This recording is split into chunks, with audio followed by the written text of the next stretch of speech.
It's the Shut Your Mouth Lounge, episode number 228. That is a big number. Yes, we've been doing this for a while. Yes, we have. Pink, what do you think? It's been a long time. It's been a very, very long time. How long, you may ask? I have no idea, but it's a long time. We're all getting old, and I'm getting sick of all of you. I'm Alex. All right. So, Pink, you got anything coming out on your channel? Most likely. It'll definitely be trickling out Dead by Daylight as time goes on. Yeah, I've been missing out on a fair bit of that recently because of the big update. I actually did get the update downloaded. I just haven't been on at the right times for whatever reason. Addie, you got anything coming out on your channel? Maybe. I did do a solo playthrough of a game. So maybe I'll upload that unedited and then edit it later down the line and then upload that too. Alright. What game would that be? It's not one I don't think it's one y'all would have heard of. It's a game called Songbird Symphony. I have not heard of that. I have not heard of it. It is what I would like. Okay, it's a game that I would describe as a rhythm platformer, but not in the same way that I could describe Bad Red Dead, which is like the only other game that I would also describe as a rhythm platformer. Yeah. So this game is more like a normal platformer with the bosses being rhythm games and the bosses and the puzzles being rhythm games. This is sounding like a 2D version of that Stretch of Sly Cooper. I never got to play Sly Cooper, so maybe. But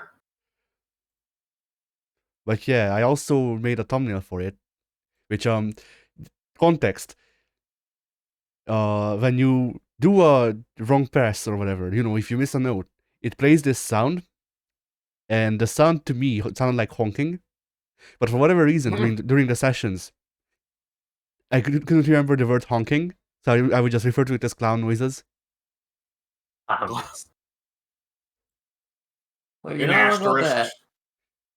And there you go. That's the thumbnail for the video, the edited one. Okay, that's pretty great.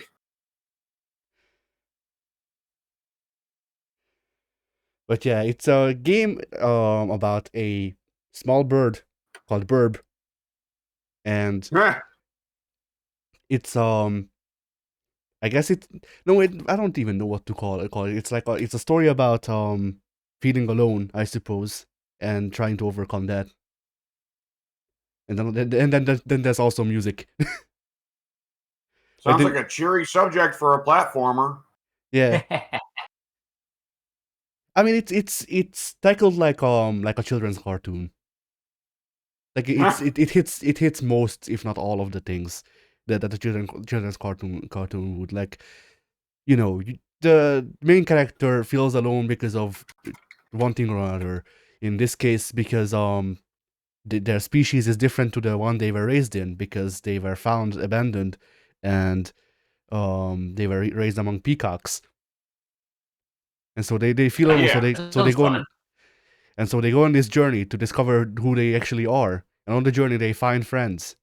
And then once the journey ends, they realize, hey, maybe I didn't need to find where I'm from, because what matters is that I have people who love me. Right. And then also, just like some children's cartoons, it also kind of feels like a cop-out at the end, because he does find his family. So yeah. It's a thing like, well, technically he doesn't find his family. His dad is dead, I think. Well, they never talk about his dad. He finds his mom, and then his mom joins his adoptive dad. So, yeah, I guess, I don't know. But yeah, it's a fun game. I liked it. All right. Anything else you got planned on your to come out on your channel? Not really. If once I'm done with editing all of this, I may try to write a review script and then see if I can fucking spark something up again. Cause like like the reason I quit, and the reason I knew that I would come back to it is that like I want to make videos. It is just that whenever I do, they feel like shit. Like it feels like the end product sucks, and I don't want to put out shit that sucks. Yeah. I think that it's like anxiety is mostly the thing. I think it's. Oh, hang on! I need to step out. All right. Okay. I was like, hold Sorry, on, is my internet dying already? No, No, no, I can hear you just fine. It's up your brain cells. I see. Yeah. But yeah, so that I guess we can't ask Dabyard if he's uploading anything. Yeah, honestly, we cannot. We can do no such thing. Well, I guess on my end, I'll just go ahead and pad for time and say I Yeah. might be making a video on Civilization 6 because a week ago, I noted last week on the podcast, I had made a bunch of tier lists for what civilizations were best for beginners and what ones to avoid. So I'm thinking I'm gonna do a video this week where I'll do like, just kind of a quick introductory best 3 civs per DLCs or base game. Yeah. For beginners. That way, it's kind of I want to do it quick and succinct. So like maybe spend only 2 minutes per civ that I'm talking about on why they're a good choice for a beginner, and like the 3 worst that a beginner could possibly take to avoid. But I'm not as concerned about doing the worst civs as I am the better ones. Because once you get a handle on the game, there's not really a bad choice. There's just choices that aren't as good as the others. So I do intend to do something like that this week. When that will happen, I don't know, because life can get kind of hectic and my pupper is very demanding, and I don't always have other people here to watch him, so kind of fly by the seat of your pants and hope for the best type of deal. Yeah. But that's all I had for future projects. So Well, now I we got to guess. pad for time in a different way. All right. I guess I can also pad with future projects. So I did raise the idea of doing the streams a couple of times by now. Sorry about that. I had to step out. I thought I was going to shit myself. But false alarm. Right. False alarm. False alarm. There we go. False alarm. All right. Yeah, I mean, like it's. All right. Did we move on to something else while I was away? It's fine. We can move back and then move on after that. Yeah, it's just the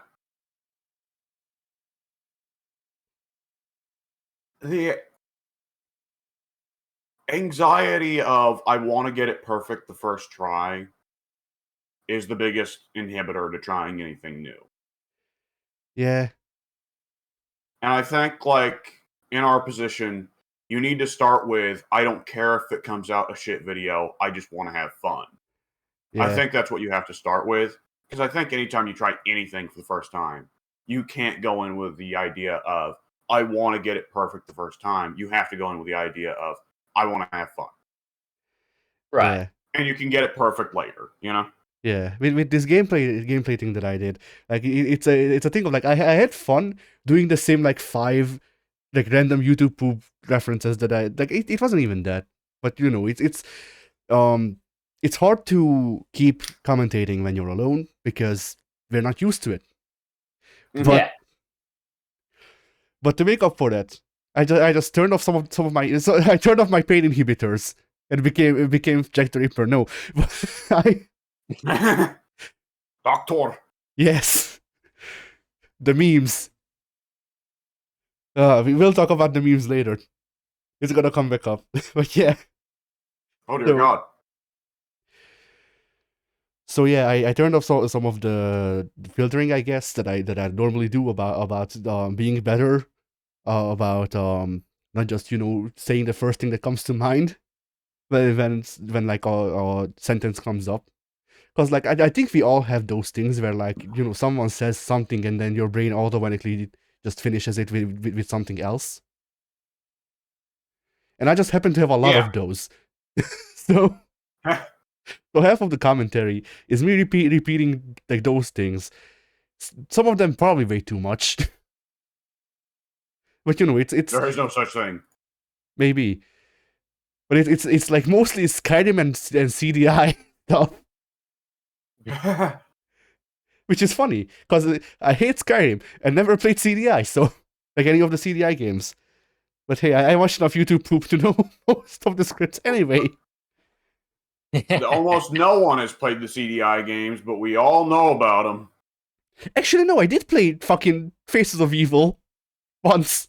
Oh my god. Yeah. Oh boy. That, that I locked that memory away. And for good reason. Yeah. But yeah. I guess being started talking about future projects, and I wanted to, I guess, hit this. So I did think about the streaming thing. Because I've brought it up a couple of times. And the thing is, like, I don't know how much I actually would want to, bless you. I don't know how much I would actually want to give it a You go. You don't know how much you want to bless me? Yes.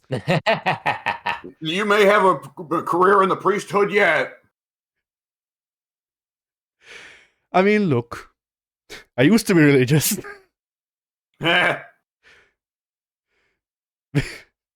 You can't rule me out as Pope yet.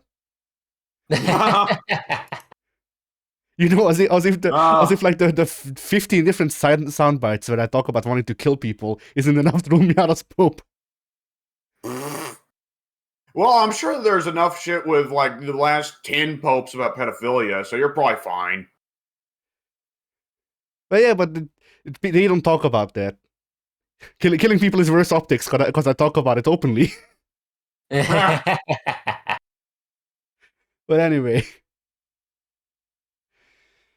Yeah, so I thought about the streaming thing, and the big thing that keeps me from doing it is that, like, I just don't expect anyone else to really care.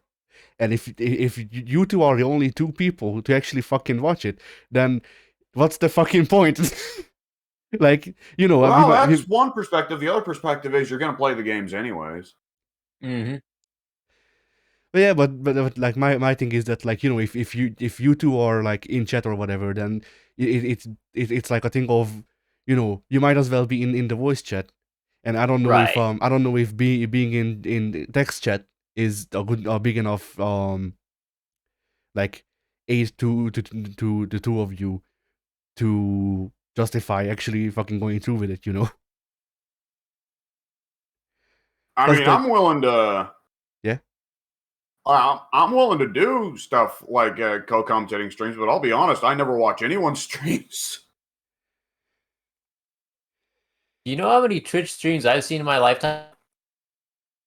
Maybe outside one. of E3. Yeah. Okay, that disqualifies that then. I mean, the thing for me is that, like, at the start, at least at the start, definitely, I would not properly like do it, openly. Which is the thing that really keeps me away from it. Because, like, if I had enough like confidence or whatever to just do it, then whatever. Some people will probably stumble upon it and watch it. But like, if I'm explicitly making it so only people I know can watch, then if I know no one will watch, then why do it? Well, because it's fun. Yes, you're gonna play the games anyways. Yes, this may be a very unappealing concept to you. I don't know, but would you not at some point be interested in doing streams in Hungarian for Hungarian audiences? No. Okay, I figured, but it was worth asking. Yeah, the farthest I can get from this country, the better. Okay, that's what I figured the answer was. Which means I will probably move to Texas because I think America is like on the other side of the country, or the country, the continent, or what the fuck am I speaking? The planet, like, just geographically speaking. I think I'm so far in Central Europe that if you spin the globe, America is there. On the other side. Yeah, like That or legitimately. the Pacific Ocean, which I'm not sure that you can live in. Well, we can try, boy. We can There's try. Atlantis. Maybe if you're lucky, you happen to land. Like if you flip to the other side, you'll land either on Hawaii or Samoa. That wouldn't be too bad. Yeah. They're both beautiful places. The only risk is if you go to Samoa, you might run into Haku or something. Yeah. Right. Yeah. No, wait, he's Tongan. Fuck. Okay, you're safe. For now. But yeah. So like that's my thing with all of that, because I did actually go through with making like a proper, like a more or less proper stream setup, but you know it's a thing of like, well, some of the things that I had thought of would require, you know, audience input, because it's a lot funnier if I play an RPG and I play the asshole because the chat is asking me, rather than me just going, it's funny that I'm killing everyone. You can kill everyone for your own amusement. But yeah, but it makes you less of a it makes you look like less of a psychopath when chat makes me do it, you know. You do it for the stinky meme. Yeah. But yeah, like if there's anything to observe from Vinesauce Joel, it's that for Americans, there is very much an audience for European guys with funny accents doing the stinky meme on stream. Yeah. And then like with one game in particular, like the I would like to do a playthrough because I eventually would want to review it. But the playthrough takes like 50 fucking hours. So, and it's very much a game where it's very much like a podcast game where you speak about shit. And I don't really have many podcast topics off the top of my head. So like that one would definitely require like, you know, outside input. But yeah.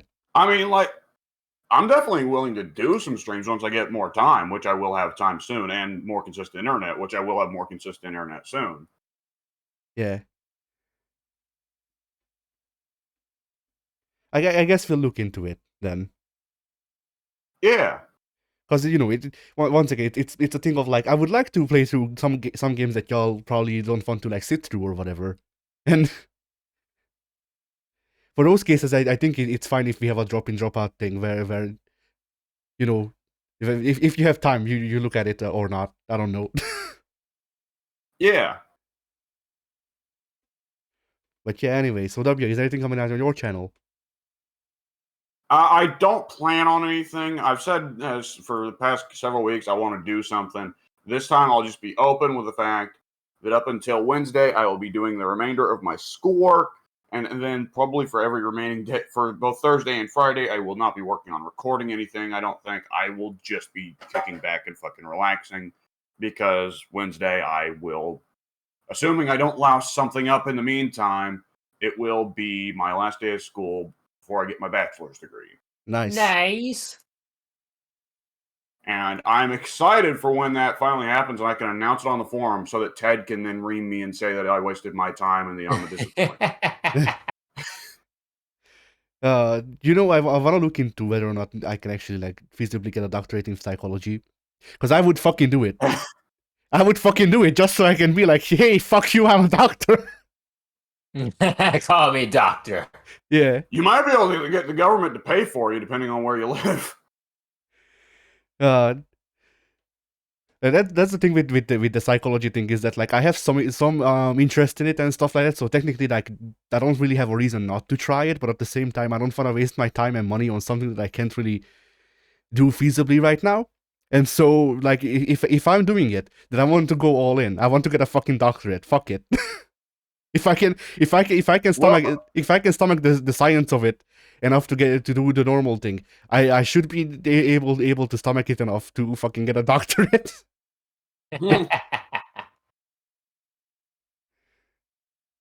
It's all or nothing. It's nerve or nothing, baby. Yeah. The only issue I see with getting a doctorate is that you gotta Your doctorate is a doctor is the only kind of degree that goes away if you don't refresh it every few years. Depending on what school you're in, which psychology is probably one of the schools, you have to go back and take some classes every now and then because the science, updates. Yeah. I mean, that should be fine, though. Yeah, and on top of that, you do have to write a dissertation every 4 years, I want to say. But that is not nearly as big as it sounds, because once you actually start doing scholarly research and seeing people's dissertations, you notice there's a lot of dissertations that's like, oh, yes, this has 14 authors. I see. Like, legitimately, you can just get in on a dissertation and it'll count for your 4-year thing. If you just contributed one thing of like, yeah, I polled a bunch of people. They said this. Nice.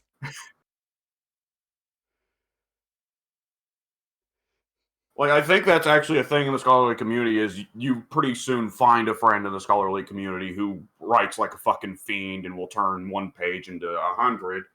Right. And everybody else just gets him numbers, and that's good enough for all of them.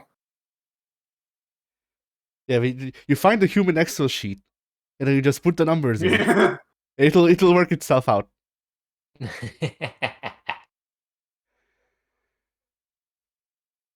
But yeah. So, relaxing and stuff. Pink, I guess. I don't know. W, do you have anything else to add to getting your degree? Nothing in particular. I mean, will I actually be the first on the forum to get a bachelor's? Maybe? I would assume so, but Soon nearly beat me to it, but then he beat someone else first, and now he's in trouble. Yeah. That was horrible. Soon nearly beat. Well, look, he can't beat you in getting a bachelor's if he's in prison. He's not in prison, though. I know. The thing. I know. That's a problem. I'm a lot more comfortable joking about it now that he's also beat the court. Just watch out that he doesn't beat you. Like, physically. Hey, I won't sue him. I won't sue him. I can take my beating like a man. I'm not a fucking pussy like that guy was. Fuck him. Now you sue him, but it's for emotional distress. I wouldn't sue him for any money or prison time either. I'd sue him for a sandwich and a Coke. Yeah. Take that, Amber Heard. We're one up in you. And then freaking and then Pink can be your lawyer, even though he's not a lawyer. Hey, he's halfway there, and that's halfway to suing. So. I know. But I don't know if the courts would accept him as a proper lawyer. I mean, I could represent myself. I think it's highly illegal for me to represent anyone else, though.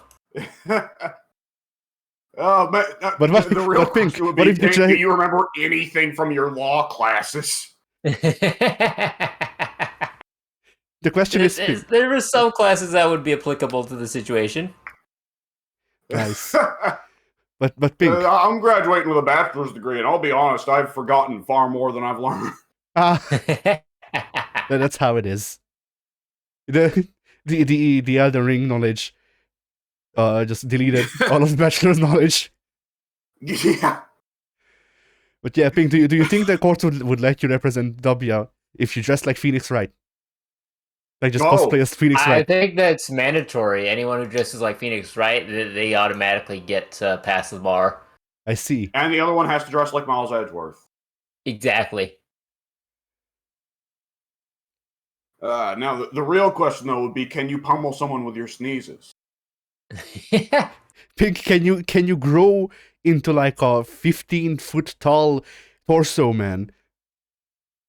Unfortunately not. Not a possibility. But if you pass the bar... That's not him, that's the judge. That's the judge. No, wasn't that one of his like ultimate moves? I remember that being one of his ultimate move is that he summons the judge. Ah. Alright. Then yeah. So the judge needs to be a giant. Yeah. I like to imagine that's like, once you pass the bar, that's your superpower. You just summon the mecha judge. The mecha judge. He's just a big fucking like a 15-foot tall mech. That's a torso of a man with a pommel. or whatever it's called. The hammer. It has a Gavel. proper name. The gavel.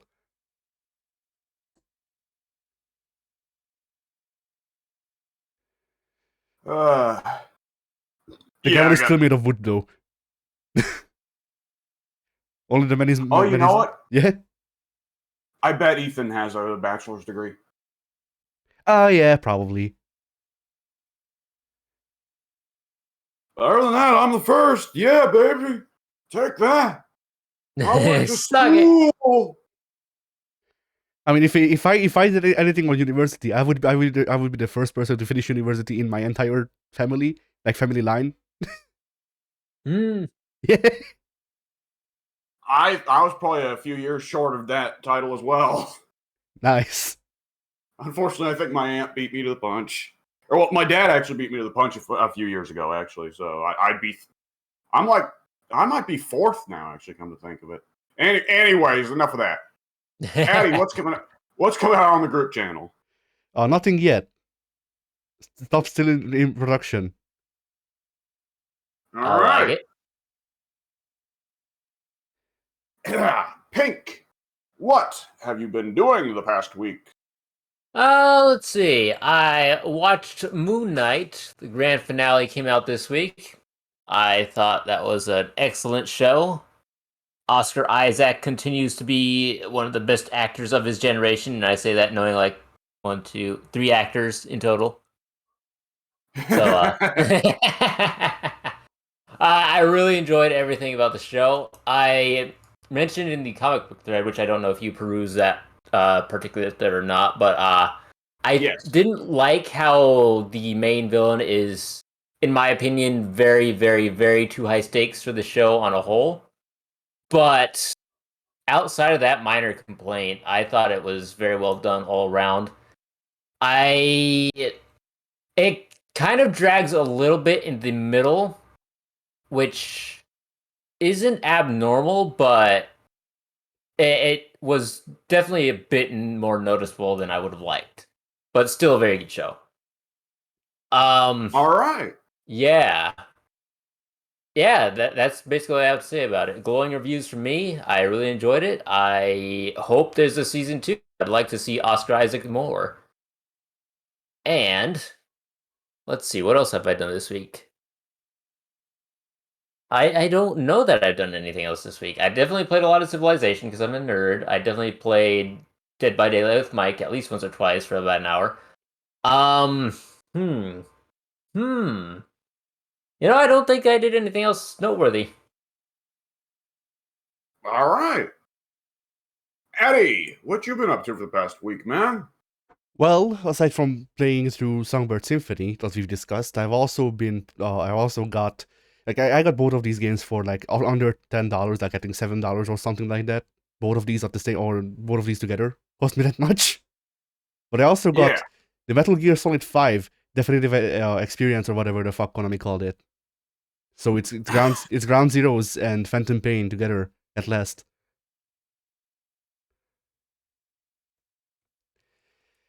And yet, That's yeah, probably how the game should have came out in the first place. yes. In fact, I would argue that half of the missions should have been caught. Or at least the half of the missions that I'm getting now that I'm in chapter 2, because they're the same missions as chapter 1.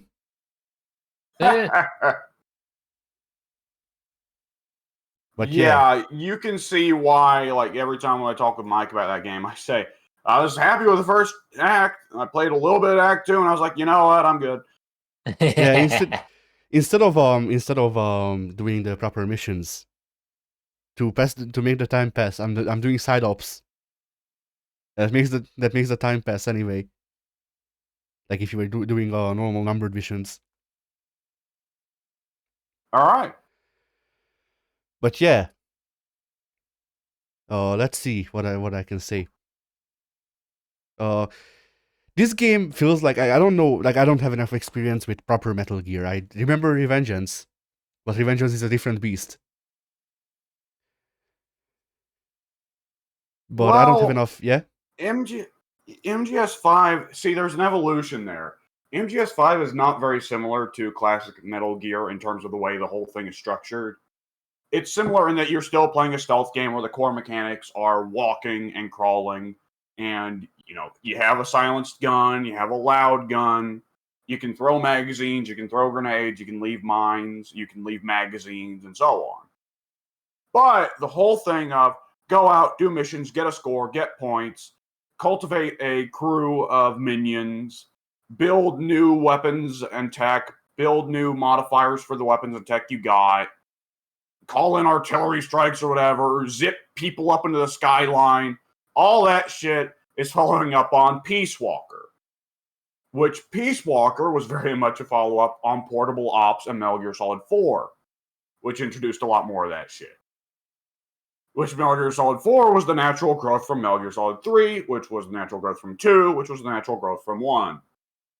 But if you go from 2 and 3, like I did, to 5, well, no, I played Peace Walker. But anyways, if you go from 2 or 3 to 5, it's like, what the fuck? Which honestly astounds me that Mike wasn't more confused, because he went from only having played MGS 1 and 2 to having played 5. And he did not seem confused at all. He loved it. Yeah. Yeah, Metal Gear 5 seems like it wants to be open world, but it also wants to keep being Metal Gear. And I wish it kept being Metal Gear instead. You know? The trouble is that the open world is beautiful, and it's hard for me to begrudge it because I think that Afghanistan and Angola are both such unique choices to set open worlds that I can't be mad, even if I think that most of the open world areas are pointless and don't interact near as much as you'd expect from a Metal Gear game. The thing is, like, at the end of the day, I'm kind of sick of, like, New York, I think, is fine for Prototype or Spider-Man. But other than that, I'm pretty sick of it as a free roam location. And, like, what's the other free roam locations that we see fucking constantly? Oh, God. Skyrim Land. Land Fantasy Land. Yes. Thanks. Oh, my God. Like, Elden Ring, Elden Ring, even when you have your generic fantasy land at the very beginning, they put shit there to make it weirder. Oh, yeah, there's just fallen bits of ruin all throughout the landscape that came from somewhere in the sky. We don't know where the fuck they came from. Or, hey, yeah, there's that massive castle on the cliff up there where it is constantly having a raging storm. Then eventually you get past that into the snowy vale full of giant corpses everywhere. Or Volcano Land, which is fun. Or, oh, hello, it's the flying sky castle that's been dropping those ruins everywhere. Well, that explains a lot. Anyways, yeah, as you were saying. Yeah. But the design thing just seems like it. They tried to make it work, it just doesn't. Like the side ops kind of just stink. Like they're like there's a lot of story missions in the game that it's just like, hey, here's building, go into building, get person, leave, and that's fine. Like it makes sense. I mean, some of them don't. Some of them are just like, someone paid us to do this, so I guess let's do it. And then things happen, if they happen. But like the side missions is just like, okay, so we know that there's a person who's speaking the local language that also speaks English. Kidnap them, and then you go and do that, and then the mission just and you go and do that, and the mission just ends, and that's it. Yeah. And that's most of the side missions. Oh my God, the translation thing. That one, not only was that just pointless as a mechanic to begin with, it gets doubly stupid because the first time the mechanic is introduced, it's Revolver fucking Ocelot telling you, "Hey boss, you're gonna have to get a translator to understand these Russian dudes." It's like, Ocelot, aren't you fucking Russian? Yeah. No, it's fine. Shut up, though. No, he spent too much time in America. He forgot how to speak Russian. No, actually, didn't. Actually, he fucking didn't. Actually, I have a better. Solid 1 and 2, you hear him speaking Russian. No, I have a better alibi. So do you remember why Snake can't understand Russian? Because he got brain damaged, right? Yes. Well, no, that's not the actual explanation. Hang on. Well, Hang on. There's a certain in-game twist we're forgetting about here. I know what happens, but let's go with that explanation. Snake's brain. I do think the in-game twist is fucking stupid. So yes, let's pretend it didn't happen. Yeah, Big Boss got brain damage, so he forgot that he could speak Russian. Yeah, and the thing being lodged into Snake's skull was so traumatic that Revolver Ocelot forgot how to speak Russian for a bit.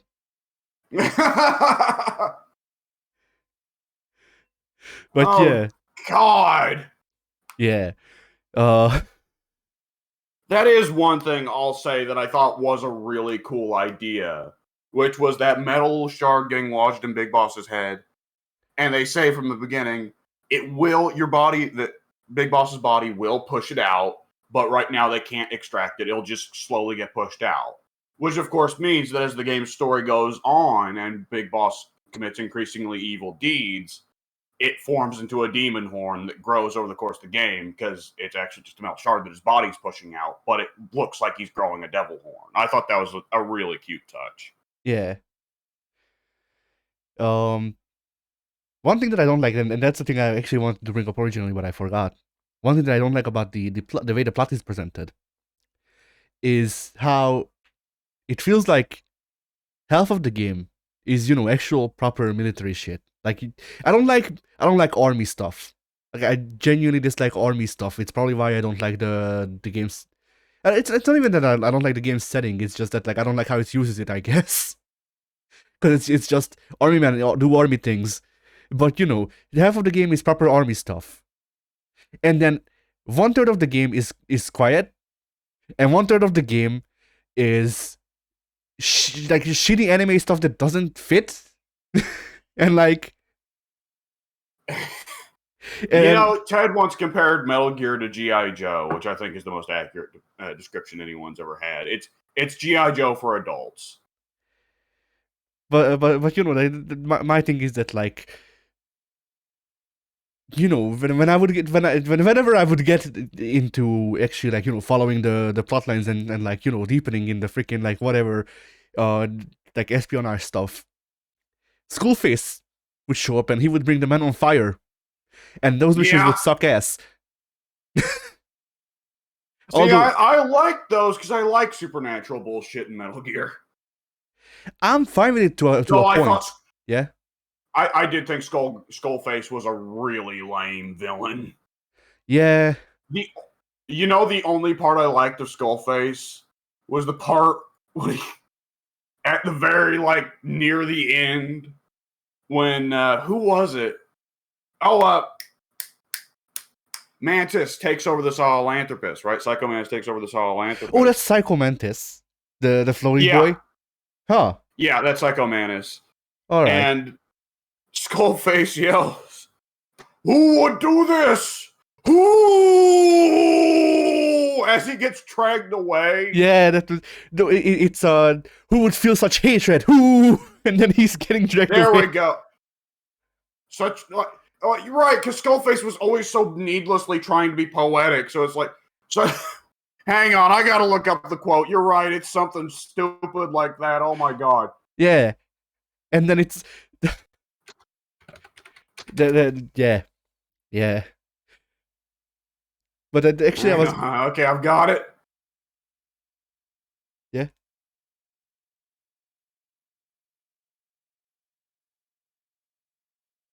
Who is doing this? Such a lust for revenge. Who?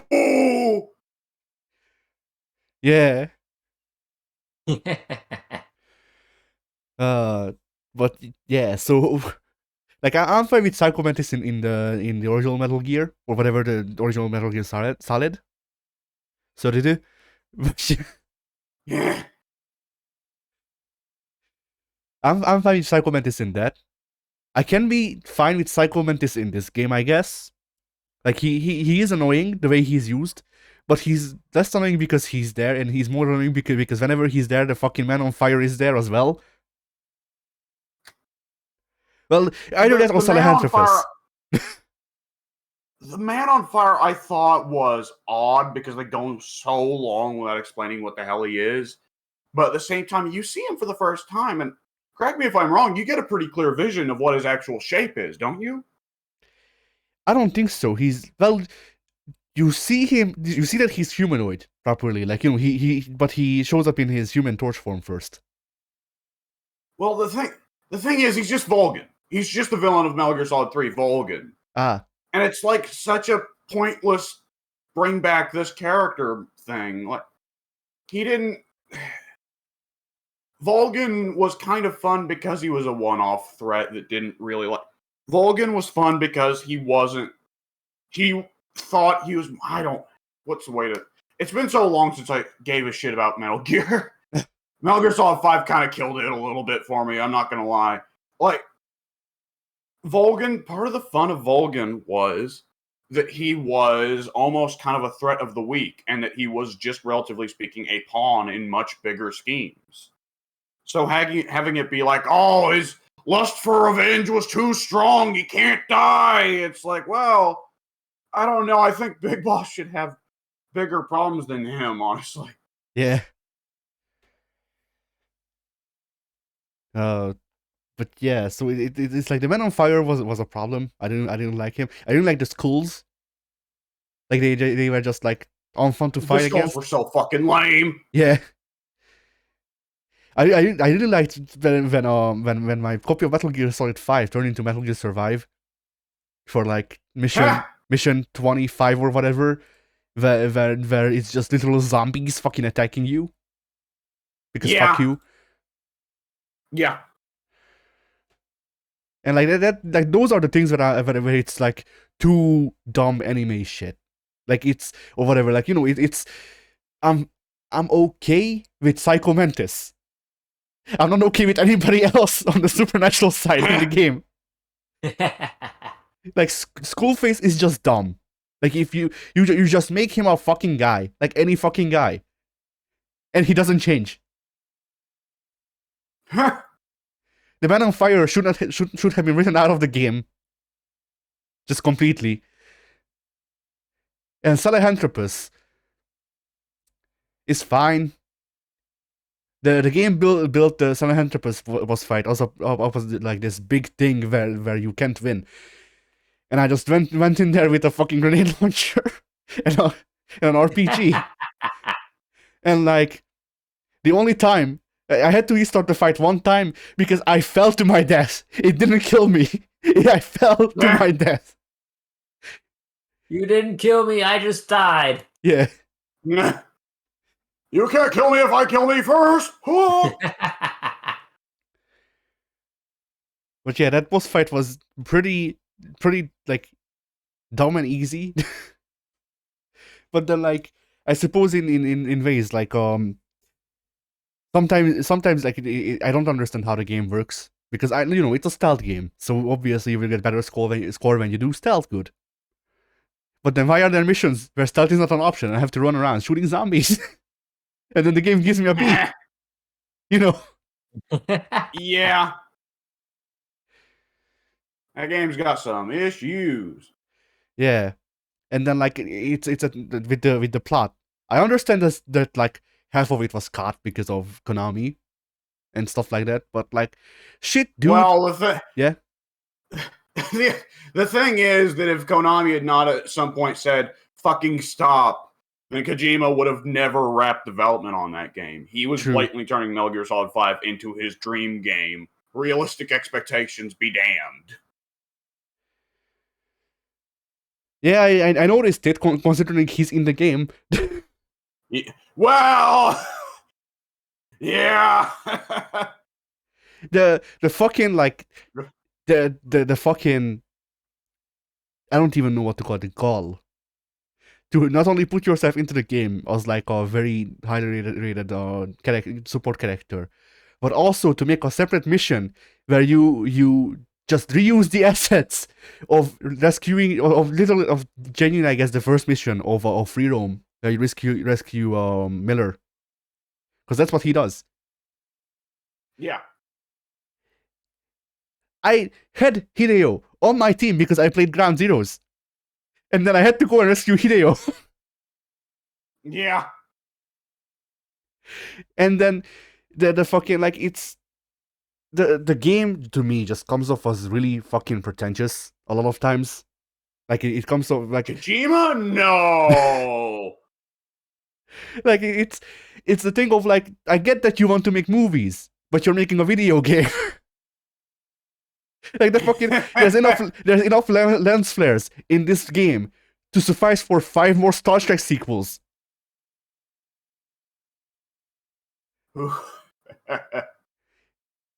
And like this is a like very subjective thing, but like, you know, I can't really talk about like the acting or whatever because I have no experience and I don't have enough like basis to fucking compare it to.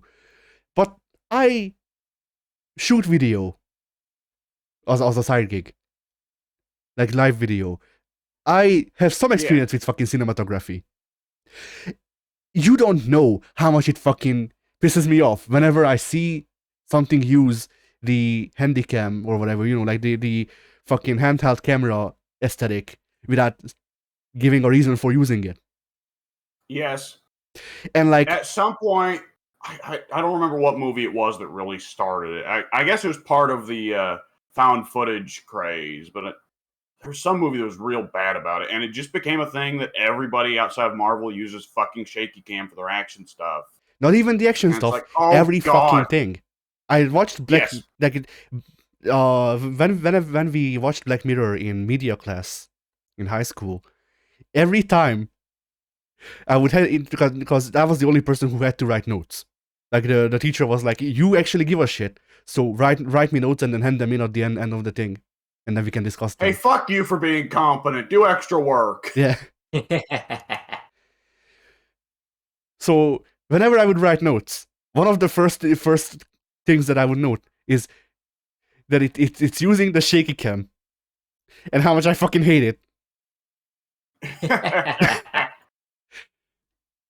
But like, yeah, it's like it's a trend that I just fucking can't stand, and like I'm fine with it with reason. Like, you know, this game actually limit the movement to a realistic person's movement, limit the camera's movement to a realistic person's movement in the cutscenes, and then have Ocelot go like, "Hey, Snake, the people who are paying us don't trust us. Here's a recruit to fucking videotape whatever we do, so we have proof of our work, and they pay us. And then you can use the shaky cam." Yes, but then the question would be, why is the guy filming the massive war crimes? Yeah. And you know proof. that Hideo wants the shaky cam for the big war crimes because he thinks it makes it feel more real. But like there's specific scenes that come to mind, like Code Talker. By the way, that mission can suck my dick. It's the worst mission in the game. I like the idea of sneaking into a little mansion like that, but I do remember it being quite awkward, especially getting into the basement. The idea was fun. Even getting in was fine. And then the game like I've killed everyone on the map. And the game is like, "Hey, what if not? What if just everyone was there outside of the mansion? Everyone." Like, you know, respawning goons is a Metal Gear tradition. You have to expect that. But it's just so fucking annoying having to deal with that when I did the quiet fight 5 times in a row just to get to the mansion, and then I kill everyone on the way to the mansion. I do the infiltration fine, whatever, and then I get there, and every fucking one is there. Also, there's a helicopter that if Quiet shoots at it, and Quiet will shoot at it because she's dumb, then she just fucking dies, and I get all of my points removed. Like I spent at least 3 hours on that mission just trying to exfiltrate. Because of the fucking helicopter. Like, you remove the helicopter and I would have been fine. But it kept being a problem where even though I stopped their supply of helmets, the people had helmets, and Quiet couldn't shoot them because they had helmets. But even though I told her not to shoot, she would keep shooting people. So Quiet would eventually get the helicopter to shoot her and then to shoot me. Very strategic. Yeah. The best part is I spent all of the time getting her the suppressed sniper thing so that she can do things stealthily, and then she goes and does that shit. But yeah. So there's a specific scene in the Code Talker mission where you go and speak with Code Talker, and the camera starts fucking shaking, looking at Snake, and then it looks at the stairs, and then it swings back around to Snake having already opened the door, and like I know there's an animation for Snake picking the lock, both because it's in the game and also because I saw him doing it while the camera straight to the stairs. You just did extra work for fucking nothing. Nah. That is also a Kojima tradition. Like he had the animators do extra work to make it look bad. I don't get it. I don't get the artistic tradition. I don't get the artistic intent in that. And like there were some interesting parts, like the war crimes. Well, not really all of them, but there's a specific part where it looks like Snake is shooting the kids. And like with that one, I could understand the shaky cam. Well, not completely, but it worked better than in the rest of the game. But that's one mission out of 50. So and like every other time I've just been like, like I get what the game is trying to go for. It's just not working, and the game would be better off if it had like not, I guess, static shots but more traditional shots. If it had actually like composed stuff instead of just being like, hey, what if someone shot this on their iPhone? And like once again, having it look like someone shot it on an iPhone could work, but actually put it into the story. Like you could even have a gag where the recruits who are trying to record Snake get shot, and just keep doing that as a gag when something gets bad and the recruit dies. Like fuck it. Just give me an explanation for why it is this way, and then I will be fine. I may not like it, but if there's a justification, I can at least live with it. But there is nothing here, and not only that, but once again, I keep fucking ranting about this.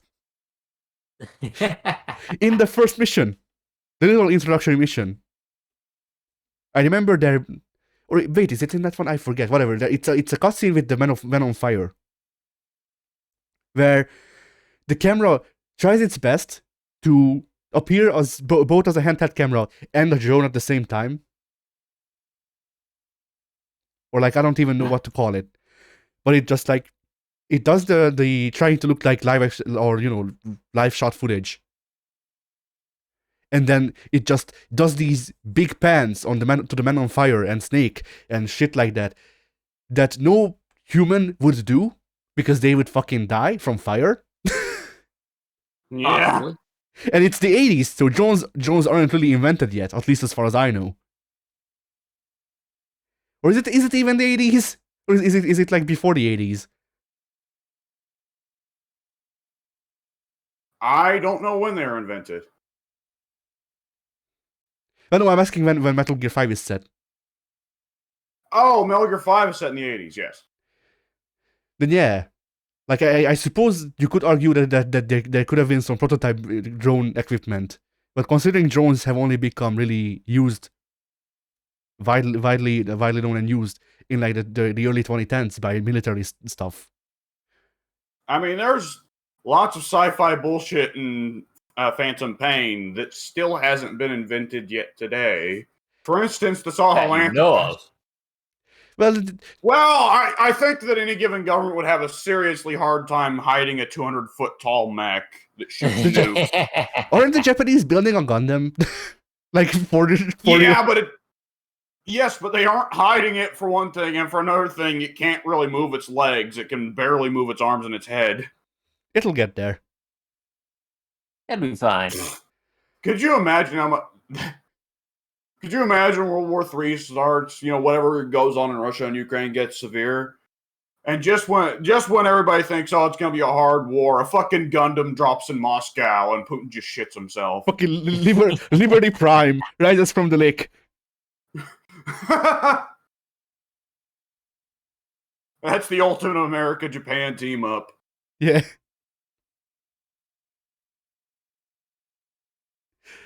But yeah. I don't even know where to continue. I don't want to continue with the rant because I could probably go on for who knows how long. Well, what's something else you did?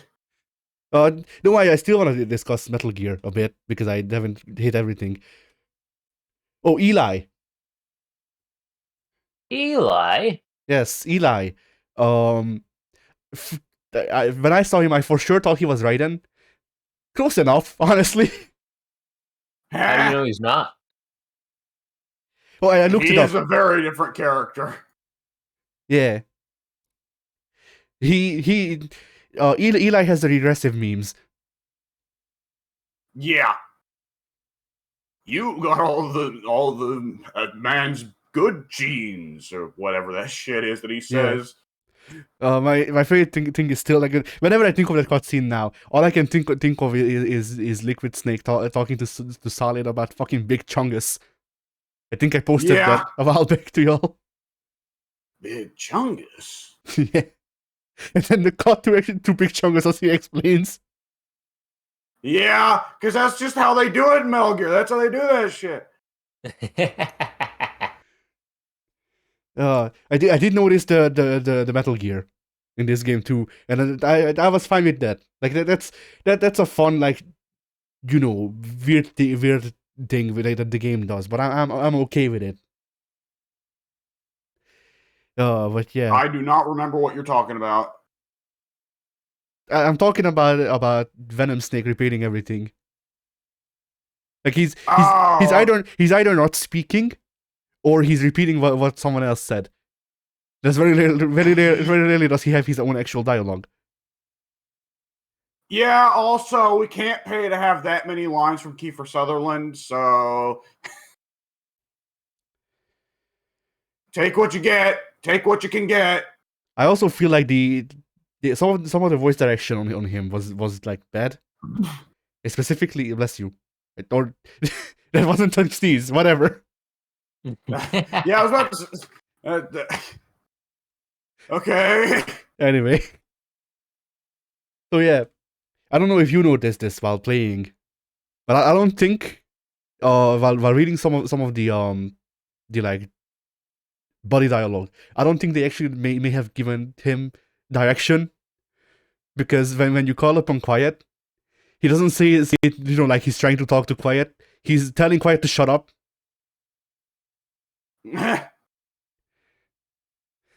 And that's kind of funny, but it doesn't look good on him. And then I guess oh yeah, going back to the fucking cutscenes. There's one scene that I wanted to raise a fucking a problem with, I guess. Where, like, there's like I know Kojima. I haven't played most of Metal Gear, but I don't need to. There's enough Kojima knowledge in the zeitgeist that I know Kojima, and I somewhat know what to expect. But like, I wasn't fucking ready for the rape of Quiet Skulls for their introduction to be, here they are. Here's the group of them that you will fight. They work like Quiet. Also, here's their tits and ass, and we're gonna hold this picture for fucking forever, both of them, and like the entire screen is just filled with tits or ass. And I knew I should have playing that game. The thing about Kojima is there's a very good chance he had actual naked women mocap that. But like, it's I get that we will have different opinions because I'm Ace and whatever. But like, fucking Kojima, just jerk off and cut that fucking scene. We don't need that. Pretty well. Sexuality has a place in fiction, but it's not there. I mean, sexuality has a place in fiction, but not to the point where it fucking infiltrates other plot points, or like, it should serve a purpose. Where it overrides the plot, and all you can think about is, my God, the director is a pervert. Yeah, like it should serve a purpose. What the hell was that? What?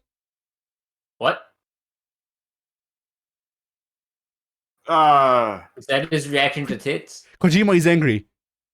I thought I heard something like zoom by on Pink's side.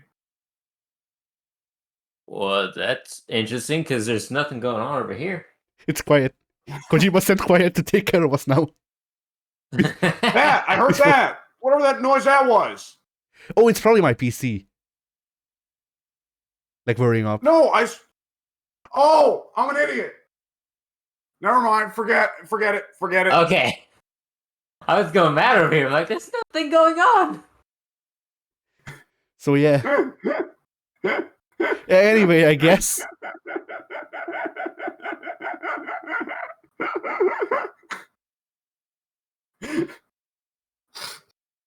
Okay, so I guess I should explain. While we're doing this, I'm editing movesets in Fire Pro, and I forgot that you can make it where characters will say something during moves. And I'm editing a Triple H moveset where one of the moves, I was looking at the move, and it's set to have Triple H go shoo every time he does the move. So, and it sounded like it was a dude doing it intentionally, and it kept getting faster. So I was like, "It's soon in the fucking call."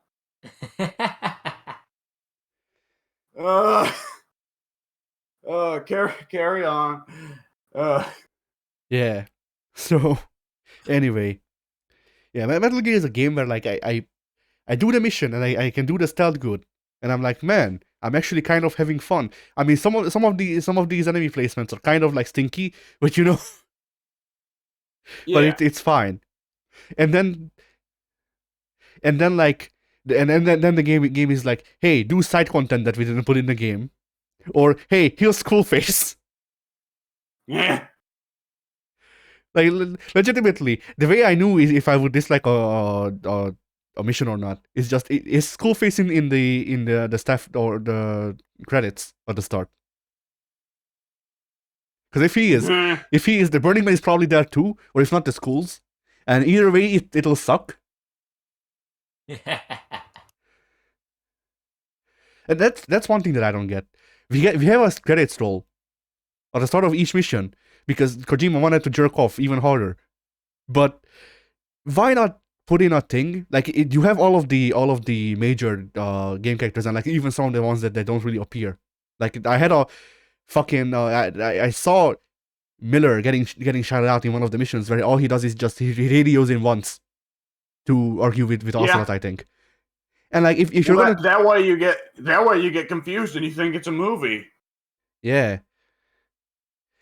And finally, Kojima can do what he always wanted to do, which is get out of the stinky video games and make real movies.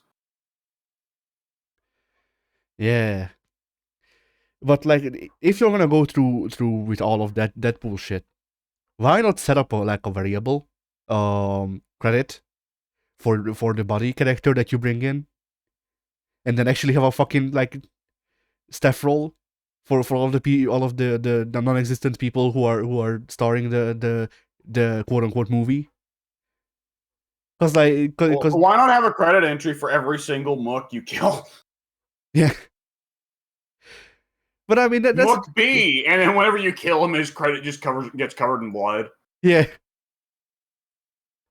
But they all get like procedurally generated fake names for the people acting as them. Yeah.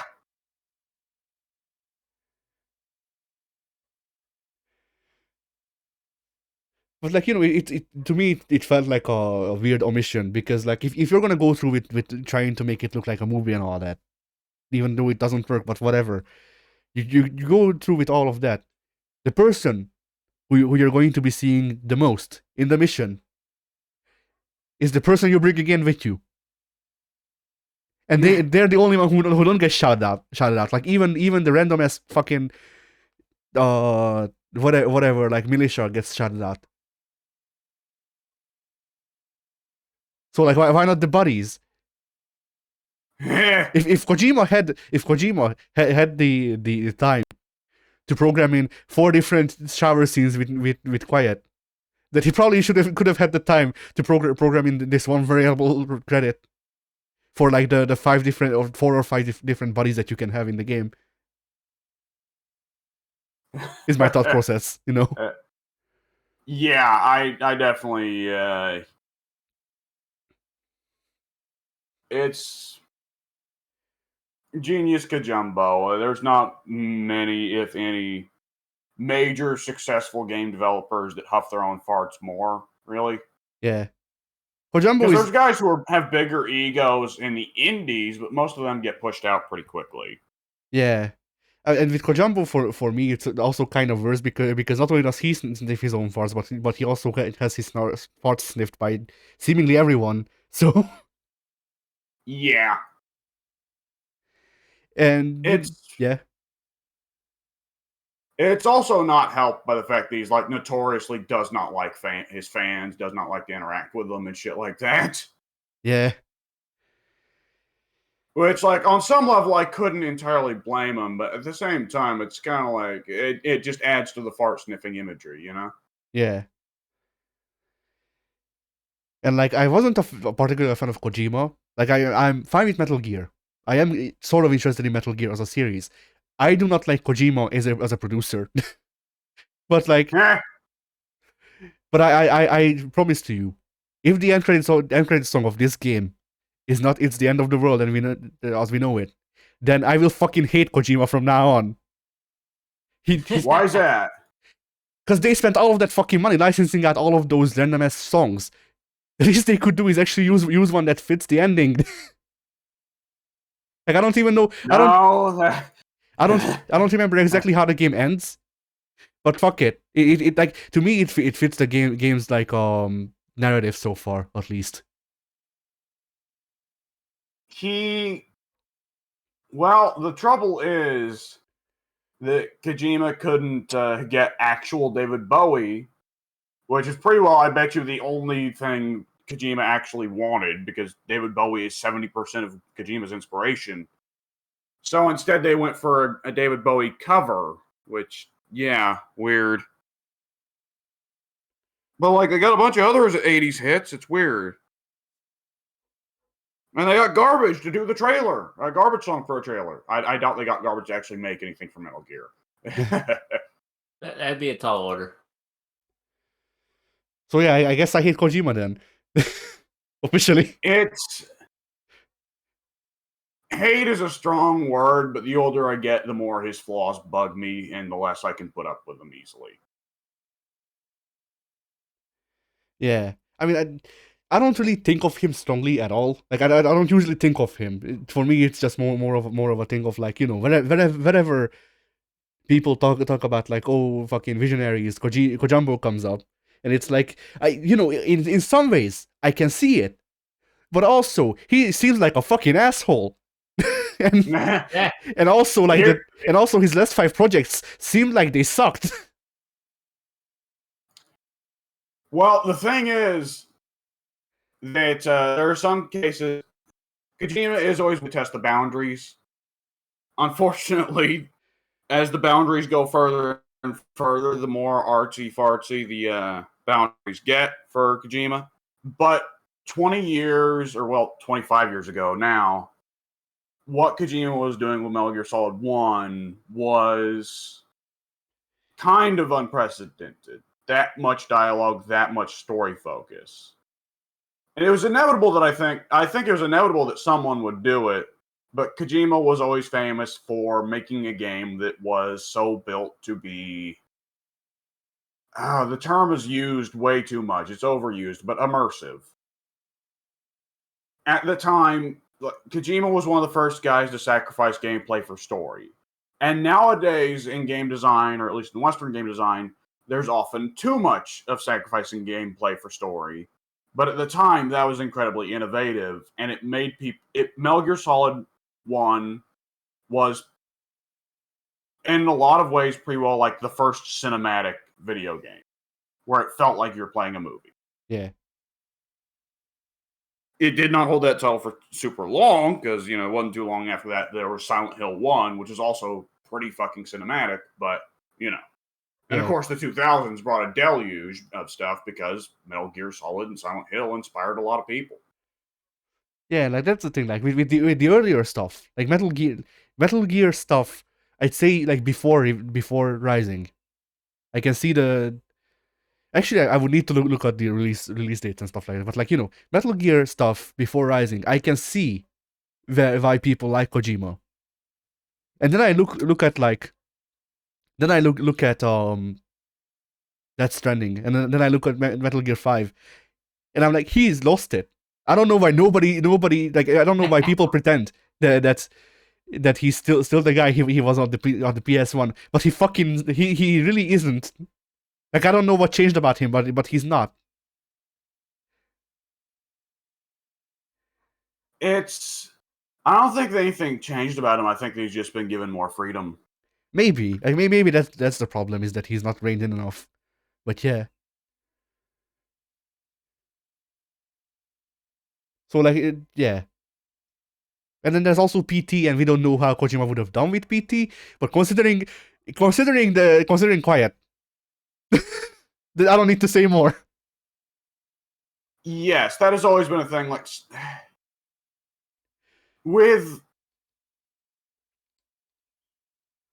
he would have been experimental, which would have been fun for a horror game. At the same time, Kojima does not have anywhere near the subtlety that has made the good Silent Hills good. If we wanted a guy who is like just willing to, well, there's a lot of problems with American Silent Hill, and one of the problems was that there wasn't enough new ideas, and there was too much attempts to just make Silent Hill 2 happen again 4 times in a row. So Kojima would have new ideas, which is better than could be said for all the Americans who got handed the Silent Hill license. At the same time, Silent Hill, like the other problem with the American Silent Hills, the only American Silent Hill that was good was Shattered Memories, because Shattered Memories had a lot of subtlety to it. And the symbolism wasn't just like in your face all the time. Whereas Homecoming, Downpour had no fucking symbolism. Which is incredible, because like that's a big part of the appeal of Silent Hills 1 through 4 is all of the enemies have symbolic meaning. And then Downpour had none. You know who the fucking Pyramid Head equivalent is in Downpour? Isn't it the Executioner guy?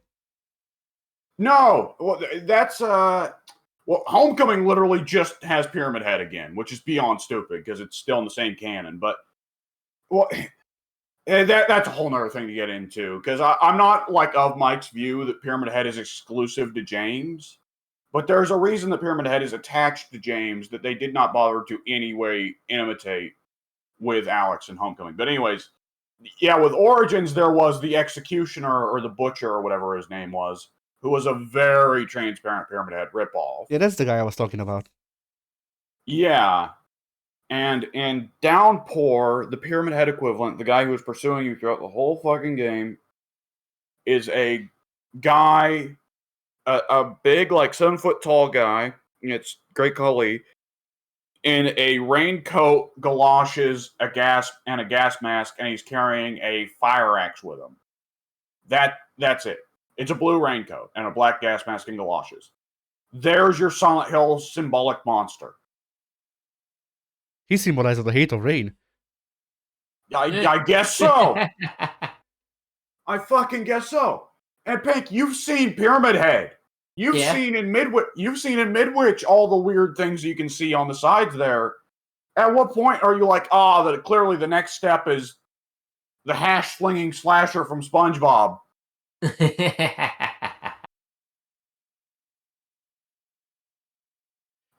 But yes, the trouble is that, well, the real, you know what the real fucking problem is? Yeah. Kojima would see the bubblehead nurses from Silent Hill 2 and be like, oh, that's hot. I want to bring them back, but they're good this time. No, no, no, Not help no, you. no, no, no. He brings back the fucking lying figures.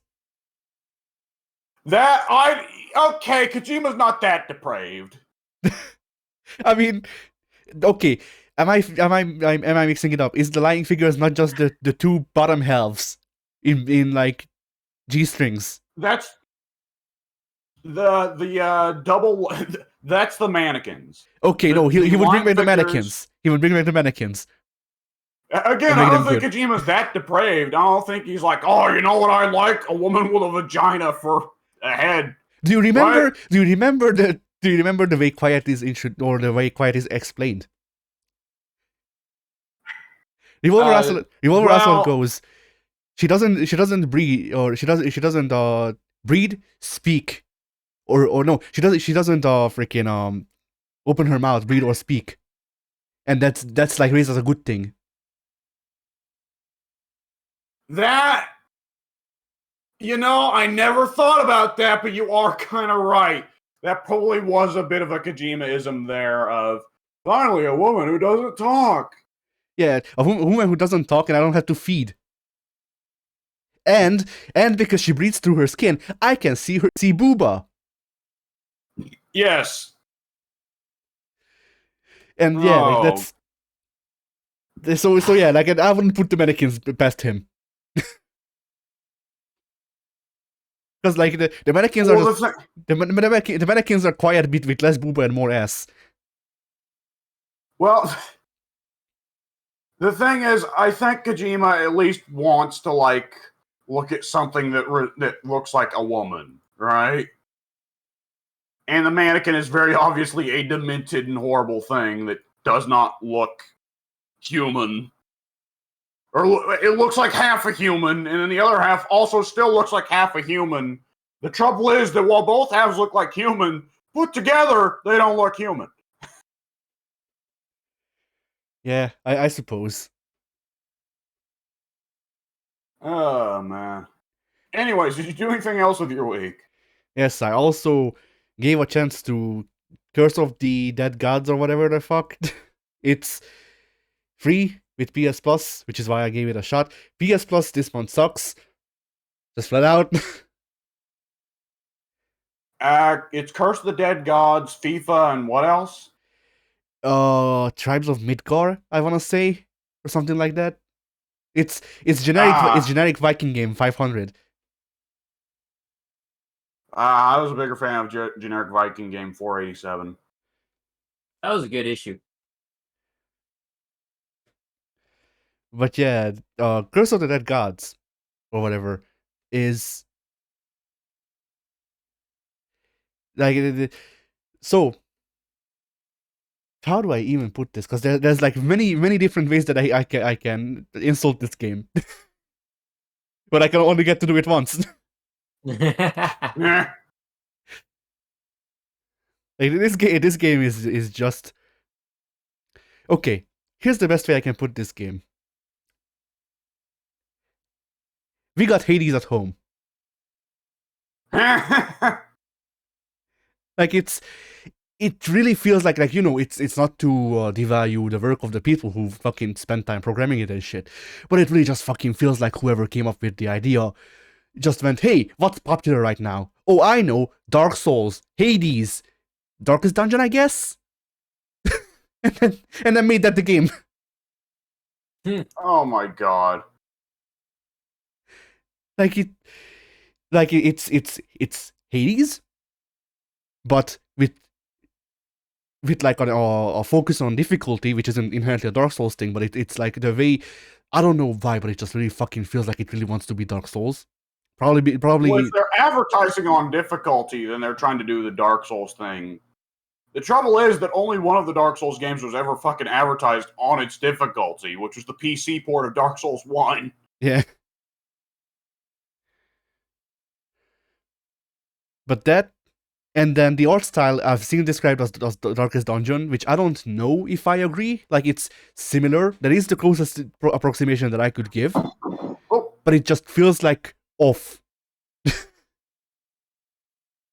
Well, yeah. odds are they're imitating an art style rather than doing an art style, so that feels a little bit off most of the time. True. So yeah, you may and like it somewhat just because of the setting, which doesn't help it, because the way like it's the setting is taking from Mesoamerican stuff, but it's framed as like Cthulhu. And that's the thing, like the Mesoamerican stuff, I would be fine with, but Cthulhu, like let's like check. Quetzalcoatl is not Cthulhu, Probably not. even though their names are really similarly difficult to pronounce. Well, they follow consonants up with consonants, but other than that, But yeah, so it's I don't even know what to really say about it, because it's just like I'm fucking tired of roguelites or roguelikes. I don't know. I'm fucking tired of Souls-likes, which this game is not. Like if anything, I would call this game a Souls-light if I would even put it among them. Which like it's one of these things where like how far can a derivative of a game that defines its own genre, how far can the derivative go before they just become actual genres and not just, here's the thing, but slightly different. And so like, and it's that's why it's like, I don't see people use the term Souls-light, but I think we could use it because Hollow Knight is not a Souls-like game. It is not an open, or it is not an RPG, a third-person action RPG, or an action RPG altogether. It is a Metroidvania with Souls elements, which to me, justifies calling it a light instead of like, because it's not trying to imitate Souls. It's trying to put pieces of it into another genre. yeah. Similarly, Jedi Fallen Order I would also call Souls light, because it's also trying to introduce Souls elements into action adventure. I fucking hated the way it did it, but it tries. But yeah, so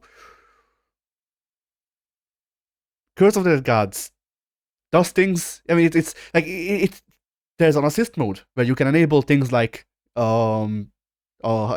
easier parrying and stuff like that. And it was there, so I was like, hey, fuck it, whatever. I'll check it out because it's part of the game. Like it's you have to see what the game offers. And when you go into that, you need to enable it, and it gives you a pop-up that this game was designed to be hard, and we think that you will truly only enjoy it if you play it on hard. The game isn't hard. It's like like it's what's the word I'm looking for? When something just like takes too much time. What's the fucking word? Time wasting? I guess there's a specific word I'm looking for, but I can't remember it. But that's the thing. It's like it's hard in the sense that people take good damage to kill, and because everyone seems to have fucking super armor or whatever. Super armor is the one that goes away after a hit, right? Yeah. Yeah, so I think so. I'm not for certain. So yeah, I think all of the enemies have super armor on their attacks. You don't, but they do. So like it's hard in that sense, I suppose, but that just makes it more tedious. There we go. That's the word. Yeah. It makes the game feel tedious because I'm not like thinking more about what I'm doing any more than I would be if they didn't have super armor. I just do the not thinking more. It takes more time, but it doesn't require further input from me. Yeah.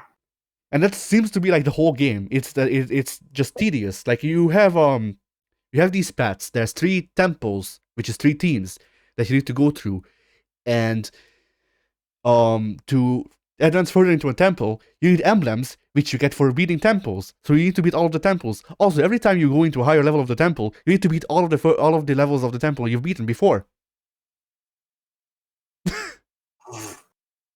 Like the whole game is just very fucking tedious, and it thinks it's hard, but like it's not. Like I played the game for, I want to say like 2 hours, and I can fucking get through most levels without dying. Like, you know, it's, I can do full runs on first try of the temples, because the game isn't hard. It's just tedious. Yeah. And I wish that game developers wouldn't make this mistake, I guess, of confusing tedium with difficulty, because there is some tedium in difficulty, but difficulty should not and cannot, in my opinion, come from difficult or tedium.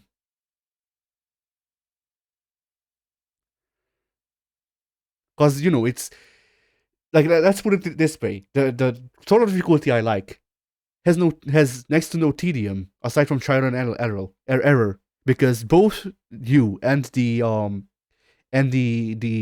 AI have same or very similar tools that you can use to, you know, kill each other, and the rules mostly apply to both of you, some more or less the same. Then there's Dark Souls, where there's slightly more tedium, but it's still not, you know, designed to be tedious. Like, it's a thing of, okay, so try to not to die while you learn how the attacks progress, and then once you learn how the attacks progress, then you can actually counter them and do the thing. And you want to do as much damage as they do when they hit you, but still, it's not like, you know, it's only slightly more tedious than fucking than the sort of difficulty I like. And then there's this, Yeah, that you don't really need to learn shit. Like, you do need to learn how parry timings and stuff like that, but it seems inconsistent, because sometimes people attack you from like 5 sides at the same time, and good luck getting the game to parry that, even with right timing. So yeah, overall, it's just like it really is a thing where, like, you know, I boot it up because I haven't, because I'm tired of Metal Gear and I have nothing else to play. And I boot it up and I'm like, man, I wish I was playing Hades. I haven't played Hades. But like, that's the only feeling I get from this game. I wish I was playing Hades. Understandable. That's always a fun feeling when you're playing a game. It's like, wow, this game makes me feel like playing another game. Yeah. I mean, sometimes that makes some more sense though. Like, you know, I recently, when I played through all of the Ezio trilogy, I got the feeling to play Ghost of Tsushima again.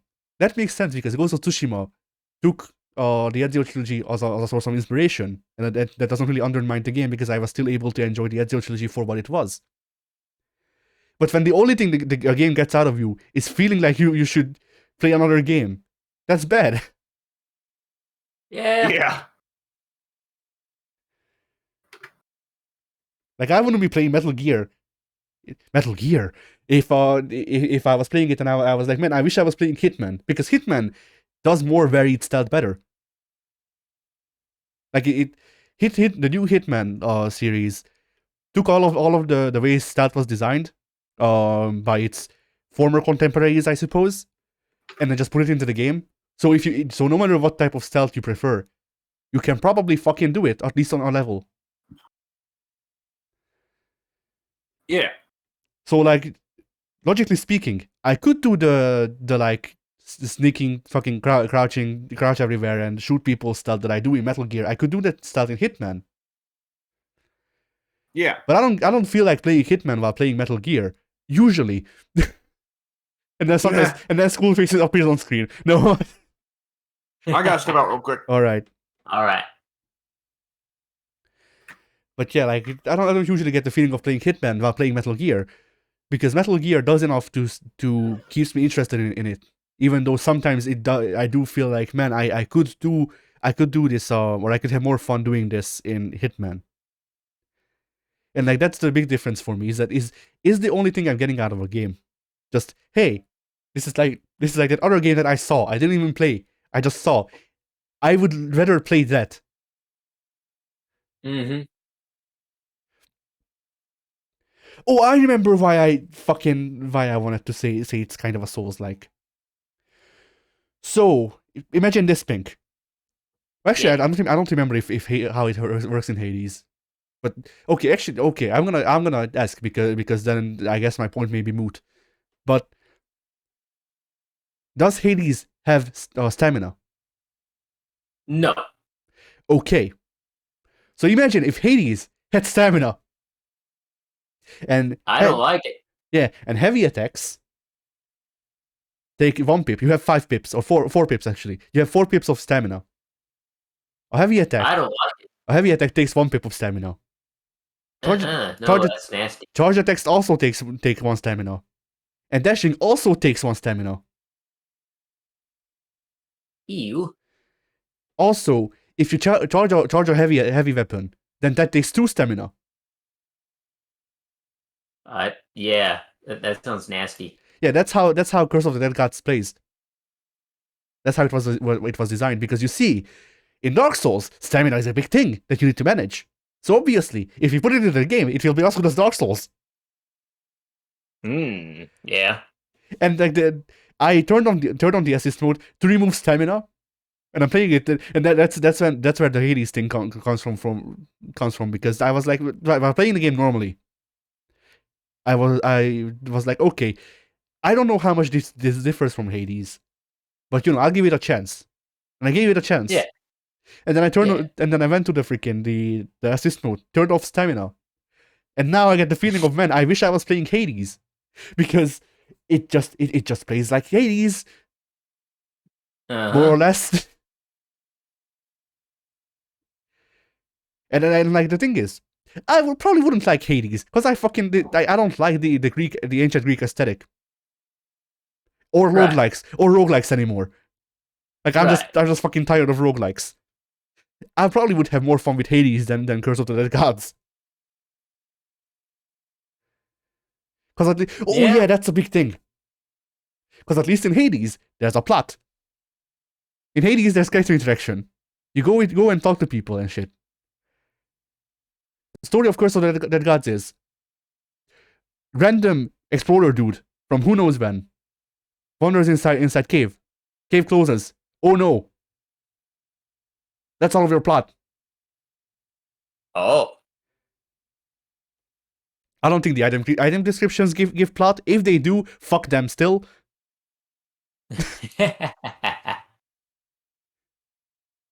Like I don't know if they also wanted to make the plot work like Dark Souls, but that's like fucking 90% of the indie games coming out right now. Yeah. Like you haven't played the game, but tell me the plot to enter the dungeon. I don't have a clue. But you see, the plot to enter the dungeon is in the intro cutscene. There's a small blurb about why you're fighting all of the bullets, and then I don't even know. I think the ending of the game is a separate game. Like I think Exit the Dungeon is the actual ending of Enter the Dungeon, but I forget. Whoa, that's a trip. Yeah, because Enter the Dungeon was not designed to have a plot. It's supposed to revolve. Fun. It's supposed to revolve forever because you're supposed to do as many runs as you wish. And like there is an objective, but I don't know if there's a plot per se to advance with it. Put that in contrast with this, where the cutscene didn't give any context. Like, that's another thing. The Dark Souls cutscenes and Enter the Gungeon's cutscene or opening cutscene have that in common, that they give you at least some world building. They're like, hey, the world is fucked because of X reasons. You are this guy. This is your job. All right, now go kill dragons or whatever it is that you do. Yeah. In this game, it's not even that. It's literally just guy walks in, like the opening cutscene is a static shot of the mouth of the cave, shot from inside the cave. Silhouette guy walks in with torch. Uh-huh. Door closes behind him. He panics. All right, have fun. And we're off to the races. Yeah. So like, there's no real reason for, at least for me, to actually like, or how do I put this? The gameplay is very derivative of basically anything and everything that's popular right now, and the plot is non-existent, Ah, which to me, like, so the gameplay is not a good enough force to encourage actually playing through the game, because I could get most of this gameplay and somewhere else and probably better. yeah. And then the plot can't intrigue me into finishing the game, because there isn't one.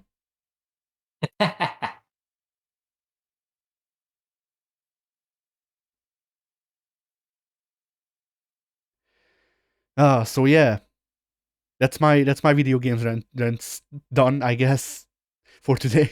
All right. After that, let's see. I drew a couple things. Nice. Oh, by the way, yeah. I had one of them moments again, and I had to switch because I had it I had 8% stabilization when I drew on until now, but it was tripping me up somehow. It's some like there's just these arbitrary amounts of time that needs to pass with me drawing shit, and then the current setting of stabilization, regardless of whether it's high or low, will just become uh obsolete, I guess, or whatever. It just starts feeling like it's tripping me up, so I need to change it. Yeah. So right now I'm drawing with no stabilization, as close to just drawing on paper as I can get. And that's how I that's how I see. did the thing that I posted. That's how I made it. But I also did. Let's see. Here it is. I also revisited this guy. I like how the further he advances, the farther away from weed he gets. But yeah, considering I actually just drew this like it, pretty well freehand, I'd say it's all right. Yeah. And technically, before then, I also tried to make a new avatar because it's a thing that I know how to draw in theory. Yeah. Except for the times when I don't. But yeah, I guess I'll put this into logos because I'm gonna fucking delete it. It's not getting used, I don't think. Because yeah, I don't know how I feel about how this one turned out.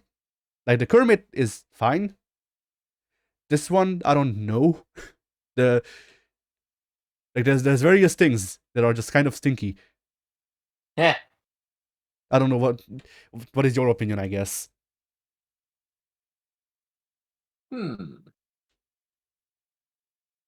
I think I like it. I I would go for what would the colors to me, I don't think I would have it surrounded in black because it kind of well, I don't know, actually. I would maybe just make the background a solid blue.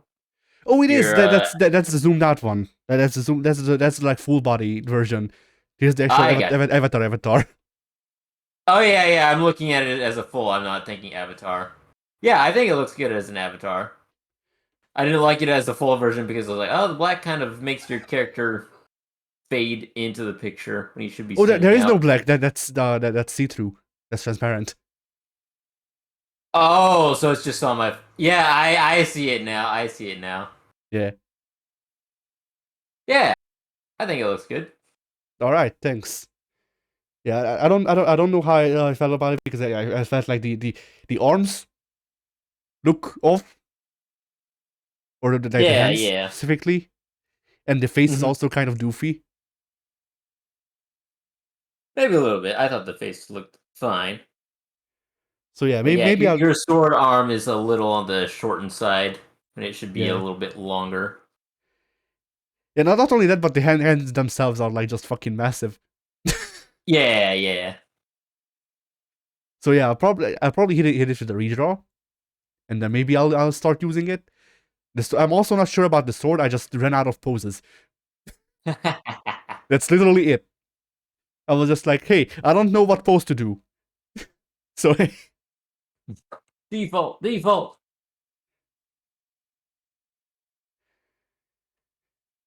but yeah. And then what else? That may be it. I did watch the latest episode of fucking Digimon, but I don't figure you care, and nothing really happened in it that I would need to point out. Ah. Like, there's stuff that I could discuss. It's just I don't think you'd care. I wouldn't understand. That's for certain. I mean, you could in a way, I suppose. Like the synopsis I can give, and I guess spoilers for episode 32 or something like that of Digimon, the fucking Ghost game. Yeah. But basically, the episode was a self-contained story about um a Digimon slowly killing itself, trying to become human because it Well, loved a that sounds human. terrifying. Yeah, because it loved a human. I mean, if that sounds terrifying, that's good because this is supposed to be a horror series. So Ah. But yeah, it's this plant person Digimon that makes like toxins to try and turn people into plant people. And then when confronted about how that's not good because the human she's in love with doesn't want to turn into a plant person, she then tries to turn herself into a human and kills herself in the process. I see. And like it was done well. People were freaked out. And whatever. It's good. The next episode is gonna be interesting because it's a live action one. The series is not live action. So Oh. so either the series is getting canned, or this is gonna be a recurring like gimmick like Patchy was for SpongeBob. Well, I don't know what the SpongeBob thing is, Oh, but yeah. I think Patchy the Pirate it was his name. There was a pirate guy who kept appearing in SpongeBob who would do live action sequences in the series. Ah. So like they would use him as like a framing device where he would be like, oh, what's happening with SpongeBob, and he'd turn on the TV and then SpongeBob would play Aha. and stuff like that. But then they would also like break the fourth wall where he was watching SpongeBob, but he was also in SpongeBob, so he could go and help him sometimes, if I remember correctly. I forget.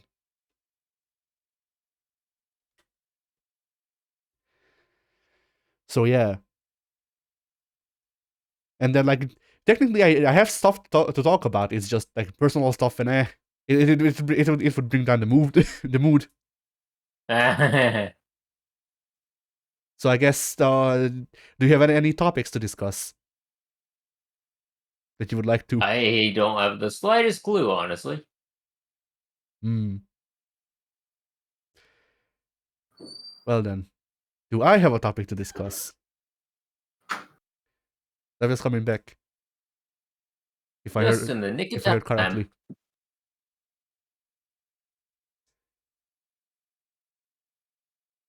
But yeah, I guess I did think about getting a compilation of Deadpool comics, but I don't know which ones they included. So it's a gamble. Yeah. Deadpool's always a gamble. Yeah. All right, W, you can go on with your week. Yes. Let's see. Pretty well. Anytime I haven't been doing schoolwork, I did put a little more time into Spider-Man PS4, and I do really like that. They know it's not going to be a surprise twist for anyone that Otto is Otto. Yeah. So they, instead of being like, "Oh, who could it be?" Instead, the way they layer it on is every single time you have a little cutscene with Otto, they have more and more and more shit happen that you see and you know, oh god, the moment he becomes Doc Ock, that is going to be a fucking problem. Yeah, I mean, everyone knows that everyone knows that Otto Octavius is the real name of the Stilt Man. Yeah. They could probably say there's similar tack between the tentacles and the stilts, honestly. Yeah. Absolutely. I like how with the science missions that you can do, the little science missions you can do on the side, like, it's 100% clear, oh, in this version, Peter pretty well built the Doc Ock arms. Yeah. And then he builds a shit-looking suit out of it. It's great. I saw that he has a little jumpsuit and the goggles already out. Because I think I just did the last cutscene of Otto being Otto and not Doc Ock yet. Because arms are just about functioning. He doesn't get it yet. That's pretty much the completion bonus for the game. You get a Doc Ock themed Spider-Man costume that looks like shit. Oh, okay, the Peter. Okay, I thought you were talking about Doc Ock's suit. I was about to say it didn't look that bad. No, the one that Peter builds. It's so bad. I'm excited then to see it. All right. So, yeah, that's a really good game. The issue, I think, is, for one thing, Miles Morales made stealth way better.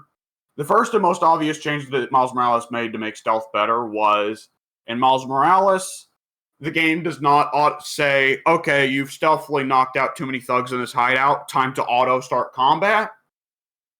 That is the drizzling shits. That is easily the worst part of Spider-Man. Well, easily one of the worst parts of Spider-Man PS4, that you can't stealth thug hideouts. Yeah. Up to a point.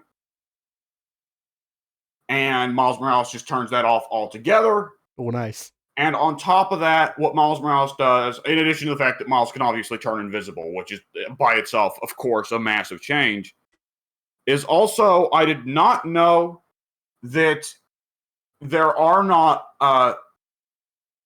if there are wall takedowns, they are very picky, and there are no ceiling takedowns in Spider-Man PS4. Oh no, there aren't. Yeah, there may be a ceiling takedown. I forget, but there's no wall takedowns.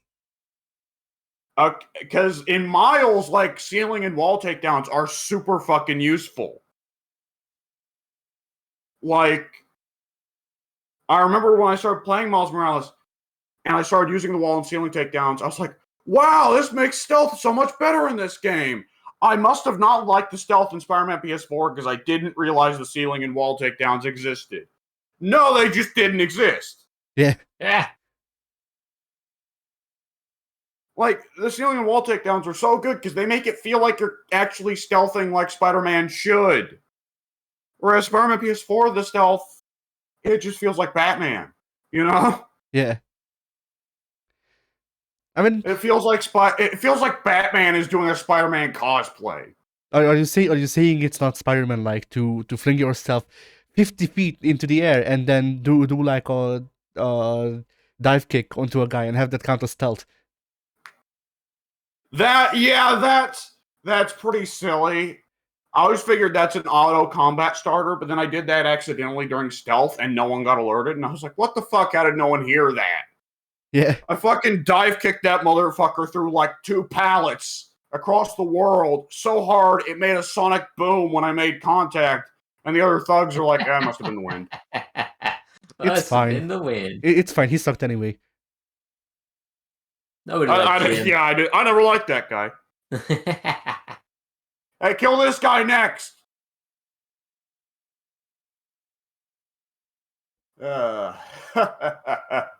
Kick him in the teeth. He has free dental. Yeah, there you go. Thug needs dental plan. Thug needs braces. Dental plan. Yeah.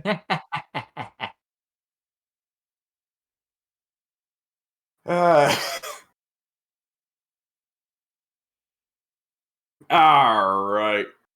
But that was about as much time as I spent with that particular game. However, I have put a lot of time into Fire Pro Wrestling World. Because I just felt like... Oh, man. Because I hit the creative wrestler cap in 2K19, excuse me, and I was interested in seeing more Japanese wrestlers. So I was like, okay, I actually bought Fire Pro Wrestling World when it was relatively new on Steam, like 4 or 5 years ago, and then refunded it because I couldn't figure out how the fuck do you play this game, right? Right. Yeah. But this time I was like, okay, I'm going to look up a tutorial on YouTube, it's silly that you got to do that, I know. But I looked up a tutorial on YouTube and I was like, oh, this actually makes sense. And then I started playing the game after watching the tutorial on YouTube, and it's like, oh my god, it all works perfectly now. The secret has been revealed. The trouble is that Fire Pro's gameplay style is not difficult to learn. It's just the game don't fucking teach you. Yeah. I don't know, because I remember figuring it out, but I was still like, man, this kind of sucks. Strikes have bizarrely specific hitboxes. Like, the way that the game does striking is highly unusual because, like, the thing is that in most games, fighting games or wrestling games or what have you, generally it's got some generous hitboxes. When your character throws a punch, your character's hitbox is not just their fist, it's their entire arm, right? Yeah. And that's how it goes in the WWE games, that's how it goes in fighting games, and that's generally what we're used to. That's not how Fire Pro does it. Fire Pro has highly specific hitboxes. When your character throws a punch, their fist is the hitbox. When your character throws a kick, their foot is the hitbox. With that one, I think it's a little bit goofy because there are a lot of times with like roundhouse kicks where like, no, the entire leg should be a hitbox. But is what it is. And I'm getting used to it, which I never thought I'd say because the first time, like even after I had watched that tutorial, I was like, fuck me, this game is impossible to get any strikes in. Holy shit. But I'm getting used to it. I never thought I'd say I'm getting used to Fire Pro, and I'm actually starting to really like it. There's a lot of things where I think that, like, inevitably, like, I'm actually not entirely certain what my opinion is on how viable it is for casual players, is the interesting thing. Because, like, there's stuff that, like, when in the hands of a casual, you would think logically, oh, that doesn't work when you put it in the hands of a casual. Like, for instance, your character has, like, they can do their finisher at any time. A character has infinite finishers, which logically someone would abuse, except, of course, that the game uses a system that it calls small, medium, and big grapples, which small grapples are guaranteed to work 100% of the time. Medium grapples need the opponent to be partly wounded or partly gassed. Big grapples need the opponent to be really wounded or really gassed. And I think that system actually works pretty well, all things considered. There is, of course, the unintuitive, goofy things of like, well, you don't know where in the moveset your finisher is. Though that depends on really how much you know a given wrestler, which is one of those things where the game is more built to a wrestling fan. Because your average Joe that's like, I want to play the wrestling games, is not going to go in and like, oh, yes, I know that Chris Jericho uses the Lion Tamer as a finish. Yep. And I think a way to observe a little bit of like the intricacies of how viable it is for someone who's new is just the other day, I got my dad to play a few matches with me. And I explained some of the basics to him, and he picked them up pretty well. But, he's not like super into the wrestling game, so he didn't play them a whole lot. But he wasn't lost. At the same time, he was able to do fairly well as Hulk Hogan because my dad is a fairly big wrestling fan, so he knew Hogan's finish is the leg drop, so he knew to go for the leg drop. Mm-hmm. And then he was surprised to find out that his finish in the game is the X-Bomber. Yeah, there you go. Fire Pro World is the first Fire Pro game where they don't have a rip-off roster, believe it or not. They have 20 OC dudes, but that's the roster you start with, and they expect you to download all the rest from Steam Workshop. Mm-hmm. So if it was the rip-off roster, then yeah, Hogan's finish very well could be the Axe Bomber because it's a Japanese dev team and their Hogan stuff is very much based off Japanese Hogan and not American Hogan. But because it's Get Off the Workshop, then it's actually kind of the opposite problem where, oh yeah, Hogan starts with a leg drop, but I had to manually go in and give him back the Axe Bomber. I as a wrestling nerd, like, of course, this game, like, the fact that it has infinite possibilities for people to put in their shit is, like, a little bit of a dream in that way, right? Because I'm going in and I'm going on the workshop and I'm seeing people put in moves that I've always wanted to see in the games, or there's no way they would fit in the WWE games. Like, when I was looking to set up Ric Flair's move set. Someone has made moves both for the Flair flip and Flair flop. Where Flair will do, like, put the guy in the corner, and in both cases, the guy, of course, reverses it and either shoots Flair to the corner for the Flair flip or puts Flair in the corner and chops him for the Flair flop. And it cracked me up because the tools they give modders in these cases, both those moves explicitly say, damages Flair, but he regains spirit from it.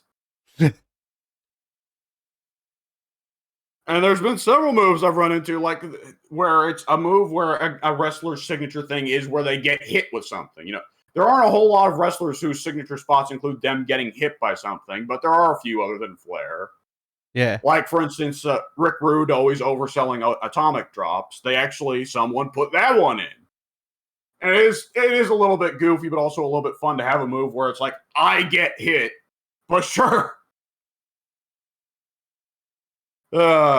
Amazingly enough, I don't think anyone has yet made a Hulk up move, though, where Hogan gets hit several times while hulking up. Which is weird, because wasn't that a thing that they had in pretty well all of the WWE games up until, like, I don't know, 07? For a while, yeah. Like, I feel like that's Hogan's number one move after the fucking big boot and leg drop is punch me in the face while I wave my arms around like a maniac. Yeah. But I'm having a lot of fun with the game. It is a little bit of we're all fucking marks here of some variety, and honestly, on some level, I do think that I am probably the most markish out of our trio. I have standards. I hate the Young Bucks and Kenny Omega like any rational person should, but I'll admit that I probably am the biggest mark out of the three of us. And so I'm probably having more fun with this game than I should, and I'm probably going to deal with people bitching me out on the forum for liking this Fire Pro, but I do, okay? Laugh at him, he's a nerd. Oh! One thing I want to say real quick. Yeah. They have a couple New Japan DLCs, as well as a couple Stardom DLCs. Oh yes, you can have all of the Kenny Omega, all of him. Yes, it's a bit awkward because they came out in 2018, and for one thing, the New Japan pack includes Kenny Omega, who is very much not with New Japan anymore because he found a money mark. Mm-hmm. And on the Stardom side, there's Hana Kimura, which is also kind of awkward because she very famously committed suicide in 2020. Yep. Whoops. Yeah. And you aren't allowed to delete the promotions that are included with the pack, which I think is a bit goofy.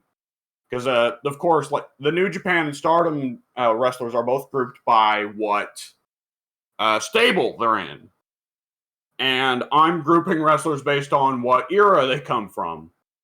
So it's a little goofy because you go from where I've got the WWE, WCW, ECW promotions all divided up, and it's like, okay, Golden Age, Territory Days, New Gen, Attitude Era, Ruthless Aggression, so on. Then you get to New Japan, and it's like, oh yes, Bullet Club and Chaos. I remember those time periods.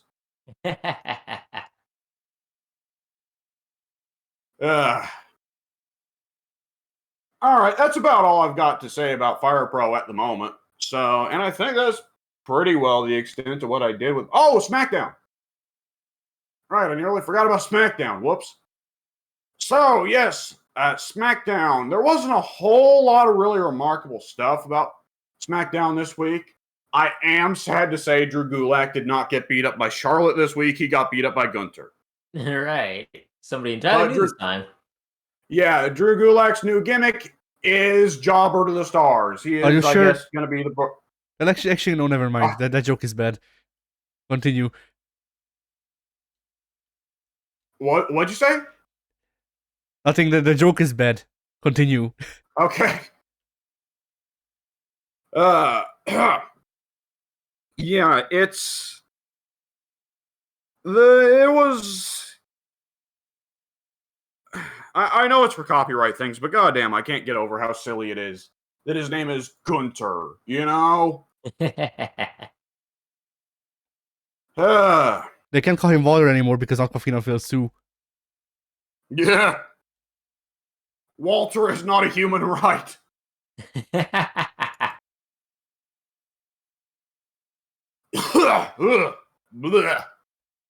that Nestle out of my mouth. Yeah. So anyway, SmackDown. Yes, I'm trying to remember what was going on, which is not a good sign when I can't remember what was going on, and I just watched it last night. Oh, I guess so. Of course, they had the bit last week where the Beat the Clock challenge with Ronda Rousey and Charlotte, where they implicitly are saying, Aaliyah, Shotzi, you have no chance of winning this. You are here to get your ass kicked. Which, as we pointed out last week, is fucking stupid. Yeah. But I guess Aaliyah's reward for lasting more than a minute with Charlotte was the first match of the card. Okay, it's Charlotte versus Aaliyah. So why? Why not? Yeah. Well, it's like if it was a title match, I could almost get it because it's like, well, hey, you earned this, but like, it's congrats, you've earned the role to get your ass beat by Charlotte again because we implicitly assumed last week there was no way in fucking hell that you could beat her. We got to roll this back. This match means literally nothing. Why would you ever not tap out immediately? There is no reason to get injured for a match that means nothing.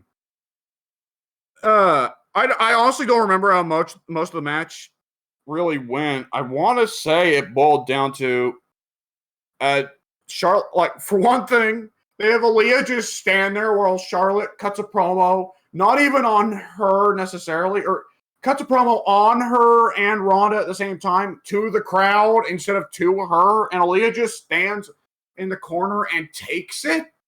And that was around the time where I directly pointed out to my family, this is why nobody fucking likes the faces in wrestling anymore. Because they're booked to look like fucking putzes. Uh-huh. They can't get over, ever. They're not allowed to. It's illegal. Highly illegal. Like, it's been pointed out before when it was the big controversial thing when Dusty put his hand in Stephanie's face. And people were saying, well, Dusty didn't get in trouble for doing something unscripted. He got in trouble for getting over on Steph, and no one's allowed to get over on Steph. But, like, Jesus Christ, you know? Mm-hmm. And just to add on, like, burying Aaliyah, then Charlotte, of course, Aaliyah turns around for no reason, and Charlotte cheap shots her, and that's how the match starts. And it's like, does the heel really need to cheap shot the face that we've already established has no chance against her? And Charlotte starts hitting all of her signature moves on her. Oh, spear, big boot, yada, yada. Ronda comes out. I guess I was looking away when this happened. I was like making myself dinner, I think, when this happened. But when I come back in, of course, Aaliyah has disappeared. Gone. She did that thing where I guess she rolled out of the ring when Ronda rolled in the ring, and then they just act like Aaliyah fucking went to the void. You know, that classic thing with wrestling. And Charlotte and Ronda start clobbering each other. And the security team finally charges the ring, which I said, thank God they did. They at least pretend the security team has reasons they sit around and get paid. And among the security team that charges the ring is, of course, Jamie Noble. Yeah, my boy. All Pat 4 feet of him. McAfee, Pat McAfee knows he can't be fired. I say this every time he makes a call that Dino Data doesn't like. Pat McAfee says, "Hey, it's Jamie Noble." And you know, anytime Pat McAfee makes a call like that, or pointing out that a wrestler botched a move or something like that, you know Vince backstage is fuming. He's like, motherfucker, I can't fire you because you're like the only celebrity on the product nowadays, but I can't fucking stand that you aren't doing what I want. Stop trying to make this seem like there's a cohesive reality to this instead of my weird wrestling dreamland that I've come up with. Stop acting like security guards and referees exist. Stop acknowledging that wrestlers can make mistakes. No, it's fine. It's fine. You will all see when the Warrior will come out with his comic, and then he will use his fucking he will use his tassels to kill people. That's a thing he did in the comic, by the way. Of course he did. Is it silly that somewhere in my heart of hearts, every time Jamie Noble comes out as part of the security team, I really hope that rather than just peeling the wrestlers apart as you're ordinarily supposed to, instead Jamie Noble would just like tiger bomb people during fights. Go in, clotheslining people, hitting his signatures and finishes like he just come off the hot tag. Yeah. Charlotte, we're gonna have to calm you down, tiger bomb. One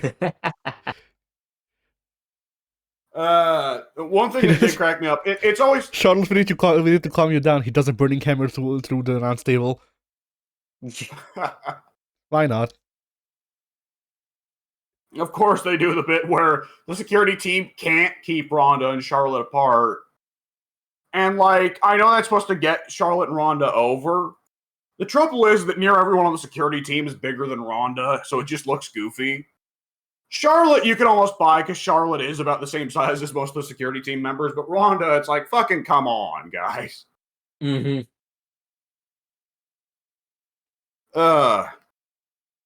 As for what else occurred on the show, they had a segment where Shinsuke came on and said that he's gonna get back at the Usos and the Bloodline for breaking Rick Boog's leg, even though when they showed the clip of Rick Boogs breaking his leg, and it was Rick Boogs' like, it was no one's fault, but like it was Rick Boogs' leg just snapped under him while he was trying to carry both the Usos at the same time. So it's like, Shinsuke, I'm not sure that's entirely the Usos' fault. Boogs' leg snapped the weight of carrying Shinsuke all year long. No, y'all don't get it. Y'all don't get it. His name is Shinsuke because he takes your shins. Oh my god! Anyway, imagine carrying the weight of not just Shinsuke, but the Usos as well. Yeah. I'm surprised his entire body did not snap in two. The entire lower half. And by the way, when they showed that clip, I thought, oh my god, that's the worst double carry spot I've ever seen in my fucking life. Because whichever Uso it was that he wasn't already carrying explicitly runs up and jumps on his shoulders into the fireman carry. And it's like, oh my god, guys. Recognize that the spot ain't working and just let it go.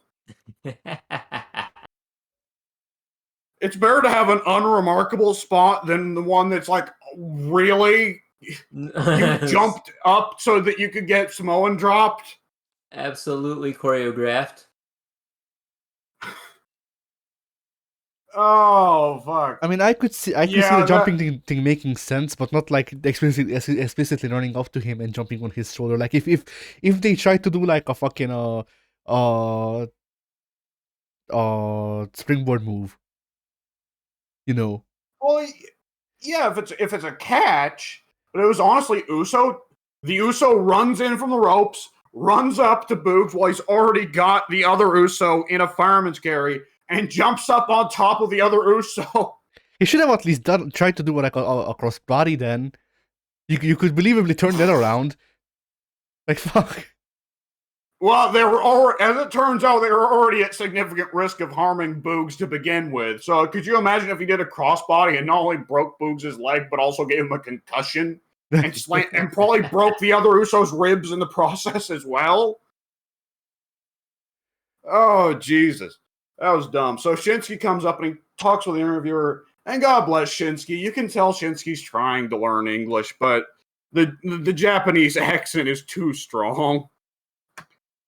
He called the bloodline the Bloodline. That is an interesting thing. So do you know why that's a thing with Japanese? Because L and R are the same letter in their language, and you judge based on context. Not even well. Yes, in a way, but also like in native Japanese words. From what I understand, there's just no difference. Like you can use them interchangeably. So so only foreign borrowed words have specifically L's or R sounds, and they are not even written out, which makes learning differentiating between the two harder, I'd assume. I mean, it's hard for me to differentiate the two, and the two languages I speak both differentiate between the two sounds. So you know, and like I speak English sometimes, so I can't imagine how fucking hard it would be if you don't have the basis of like having it differentiated by default for you. Yeah.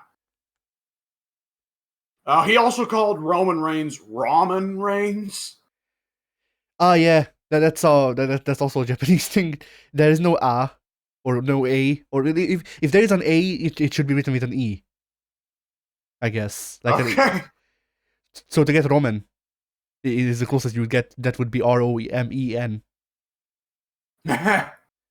So if they just give him the text and it says his name as it's supposed to be written in English, then you get like Roman. Oh. So anyway, yeah, Romanian Reigns. Romanian Reigns. Yeah, so they cut that promo, then Shinsky goes and talks to Paul Heyman. And they do a little weird thing where Paul Heyman starts leaning into Kayla Braxton and goes, "Are you flirting with me?" Which, of course, like, is the gag is, of course, Paul Heyman is incredibly repulsive. But you can tell it's one of those things where Paul delivered it so well. Kayla Braxton had to look like she was repulsed, but she was very clearly holding back a laugh. Because Paul has tremendous comedic timing. Like, Paul is probably the single best promo guy in WWE right now. Yeah. And the trouble with that is when a character is supposed to be annoying, but he's got such great comedic delivery, doesn't come across as annoying. It's funny, you know? Yeah.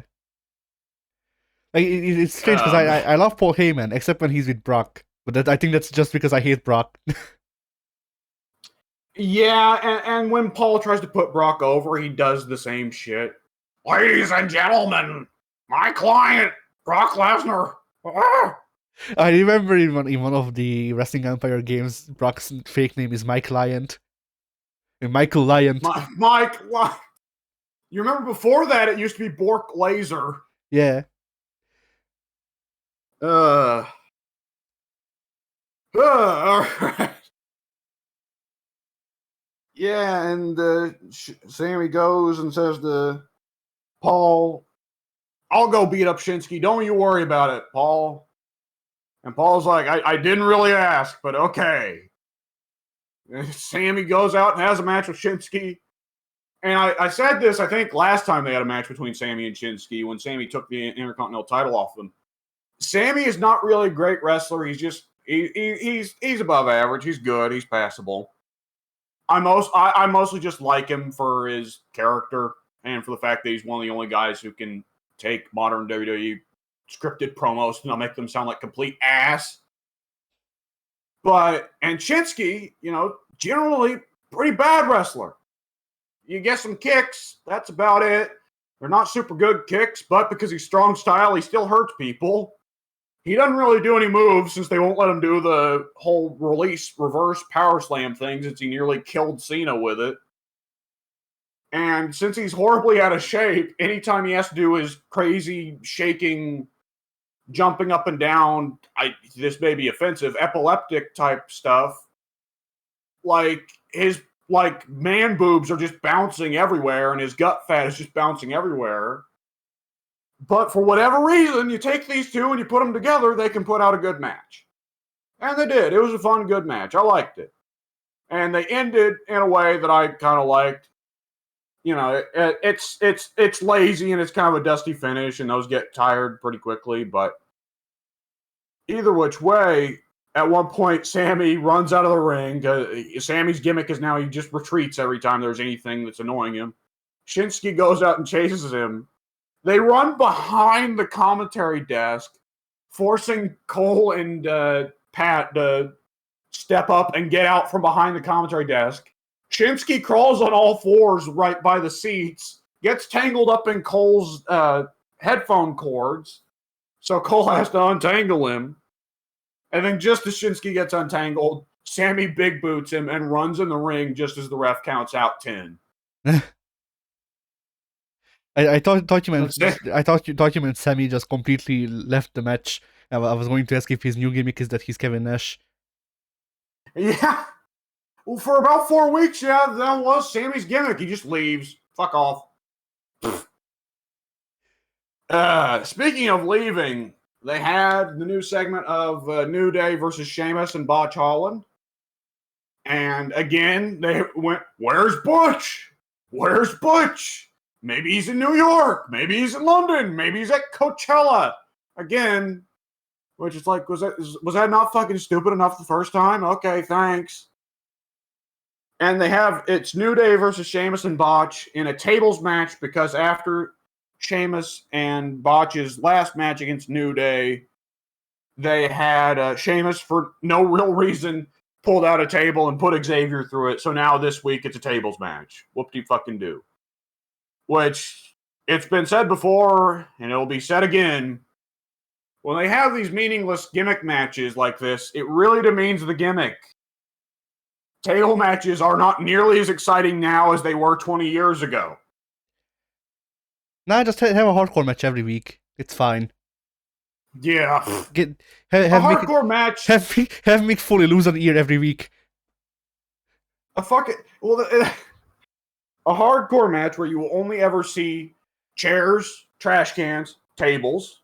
No one's allowed to bleed. No chair shots to the head. And don't get me wrong. Can't even really brawl around the arenas anymore. No. Don't get me wrong. I'm glad there are no more chair shots to the head. You know, we don't need another Chris Benoit. Right. Well, we don't need another Chris Benoit, but credit where credit is due, Chris Benoit did correctly block the majority of chair shots. It was other things that gave him CTE.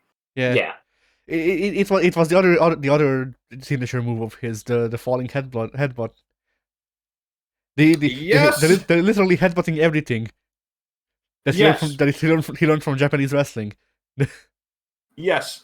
Yeah, the other day with my family, that were just looking for something on YouTube, and we saw 1,000 WWE OMG moments.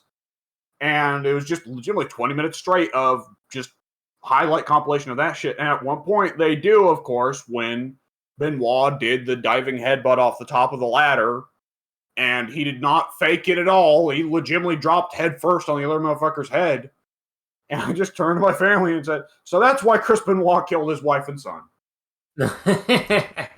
And the worst part of that spot is that move looks like shit. Yes! Oh my god! Like, the only guy I think ever to make the diving headbutt look good was the first guy who did it, Harley Race. And he always did it safely. Because Harley Race always stuck up his arms. He always raised his arms to the sky. And that not only made it look to the audience like, oh my god, he's free falling, but also that allowed him to cover up the fact that he wasn't actually fucking headbutting him. You know? Yeah. Supposedly Harley Race went to his grave deeply regretting that he innovated that move, and I don't blame him.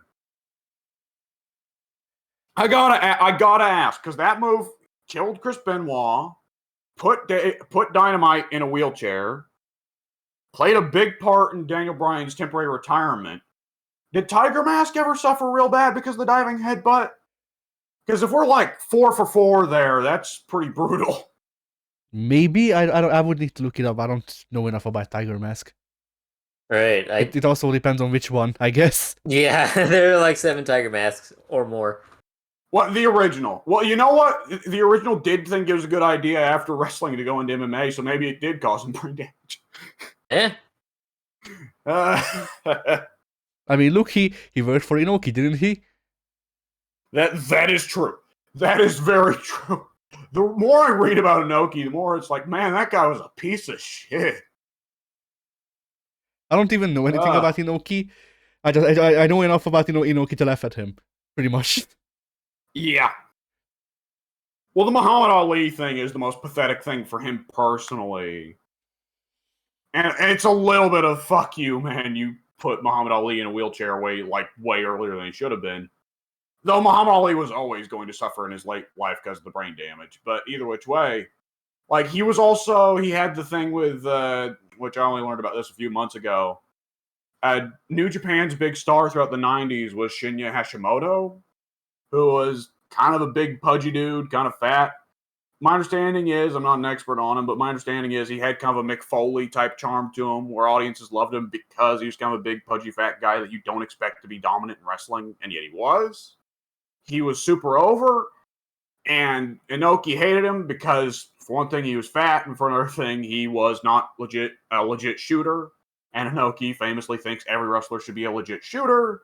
So he brought in MMA star Naoya Ogawa for like, oh, hey, Shinya, it'll be the loser leaves town, loser retires match, but you're going to go over. You're going to beat Ogawa. It's just a one-off thing. We brought in this MMA celebrity, right? No, Inoki told Ogawa before the match, fucking shoot on that motherfucker and pin him. And he did. And he went there and he just kicked the shit out of the guy and pinned him. And yeah, what the fuck? Like every now and again, like there's a word I'm forgetting who is it that's famous for referring to garbage wrestling as porn. I know Baba came up with the idea of calling it garbage wrestling, but was it like Bruce Pritchard or somebody that calls it? No, it wouldn't be Bruce Pritchard. Bruce Pritchard loves ECW. Who was it? I almost want to say it was like Finley or somebody really odd that you're not used to hearing them shoot. But someone once said garbage wrestling is like porn, right? You know, it makes you happy in the moment, but for one thing, it doesn't really stick with you. And for another thing, you feel dirty watching it. Right. And when you hear a carny bullshit like that of wrestlers shooting on each other or the Montreal Screwjob, that also is a little bit of that porn thing. You feel dirty watching it. It's like, oh, this is lowbrow bullshit. Mm-hmm. Any which way. How on earth did we get to that? Oh, diving headbutt, which we got from Chris Benoit. So we were talking about, yes, the tables match between Sheamus and Botch Holland. Boy, talking about CTE, Botch Holland versus New Day. And yeah, so the match was going in New Day's favor. They had speaking of shit that's going to cause injuries, they had Sheamus do a fucking, what's it supposed to be called? He calls it the white noise, but I always think of it as Finley, the Celtic cross. Yeah. Yeah, they had Sheamus do that to, I forget if it was Kofi or Xavier. He had him do it to him on the apron, which I was like, who approved that? What agent backstage was like, you know what, guys, that sounds like a good idea. Dude, go ahead. Just go out and kill each other, you know? And isn't the same agent that was like, yeah, Botch Holland, you can go out there and do a belly-to-belly overhead to Big E on the concrete. It'll be fine. Like, at a certain point here, somewhat like... I was about to say Triple H watching this content should go and tell that guy to blow him, but I remembered, oh yeah, Triple H ain't in charge of this stuff anymore. Right. Now it's like Vince... Yeah, Vince can tell them to blow him because his class will blow out. Yeah. And you got Laurinaitis and Pritchard, who don't give a shit about anybody, or Kevin Dunn, who doesn't give a shit about anybody. WWE is going to be in some serious fucking trouble in a few years. Oh, yeah. Because, like, right now, I think they're still riding out the wave of what Triple H brought to the company. And I know Triple H had issues. Triple H was not good at picking showmen. Everyone knows this. The current crop of wrestlers, there are very few wrestlers who are good showmen. Yeah. But Triple H picked wrestlers who also weren't complete fucking embarrassments. How many wrestlers from Triple H's crop are there that it's honestly like, yeah, that guy just sucks? Shinsuke?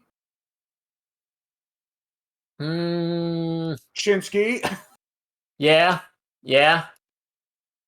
Corbin was a Triple H pick, wasn't he? Corbin, he crossed my mind, but I don't remember if he was an FCW before Triple H took over or after.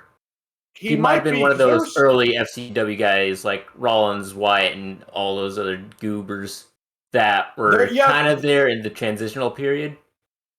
Yeah, I was reading about Madcap Moss. He's been in developmental since like 2010 or 2011. Long ass time. Yeah. Ollie as well, even though she's only like 23 or something crazy like that. She's been in developmental forever. Huh. Like, even with Corbin, I wouldn't say Corbin's an embarrassment. He's just boring. Yeah. Very true. Whereas we're probably, like, if Laurinaitis... The thing is, Laurinaitis... There's been the Ember Moon story in the last week, which, Pink, you've heard about that, right? Yes, absolutely. Addie, have you heard about the Ember Moon story that came out last week? No. So Ember Moon said that a few weeks after... Well, I don't think he said a time... She said a time frame. But after Triple H got replaced as the head of talent relations, a big meeting was called together, and they were asking all the women that they thought weren't sexy enough, including Ember Moon, okay, what do you think we can do with your gimmick and your ring gear to make you sexier?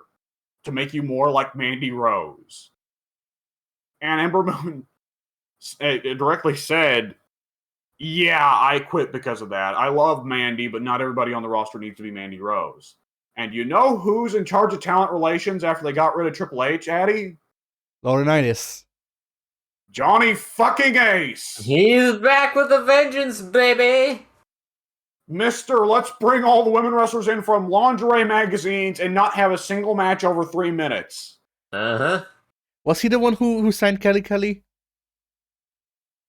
Among others. And the funny thing is, Kelly Kelly's one of the ones that turned out better. Well, yeah, it's just that like I'm just saying, because wasn't her like debut gimmick that she was 16 and wanted to be nude? Yes, but Mike Knox wouldn't let her. Yeah, and so you know that what a heel. Kind of sus. Yeah, kind of sus. What do you mean? The guy who hired the Bella Twins and then married their mom is kind of sus.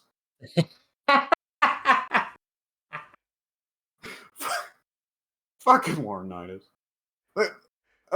It's been said a million times, but I love repeating it. The number one thing Johnny Ace ever contributed to wrestling was innovating the cutter, and he innovated it as a fucking botch.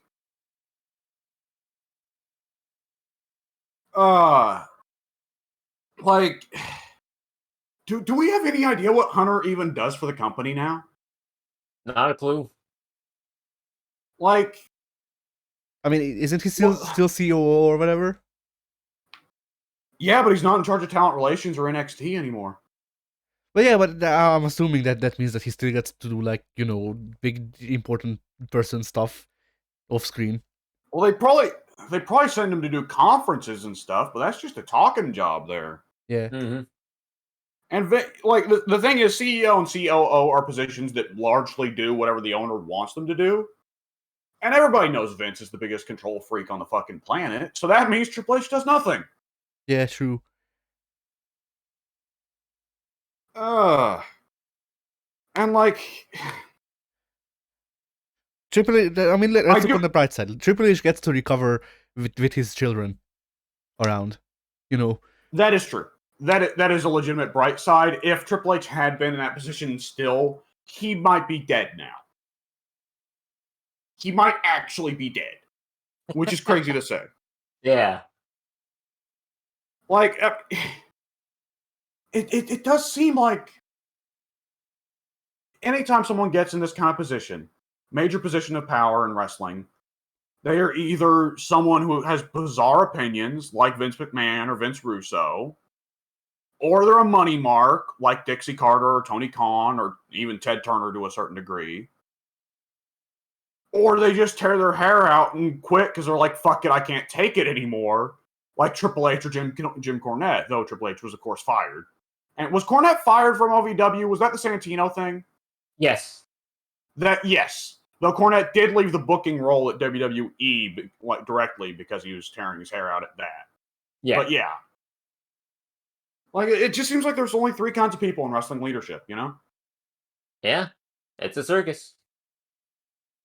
Psychos, money marks, and normal people. And the business tears down normal people rather quickly. Or turns them into psychos. Yeah.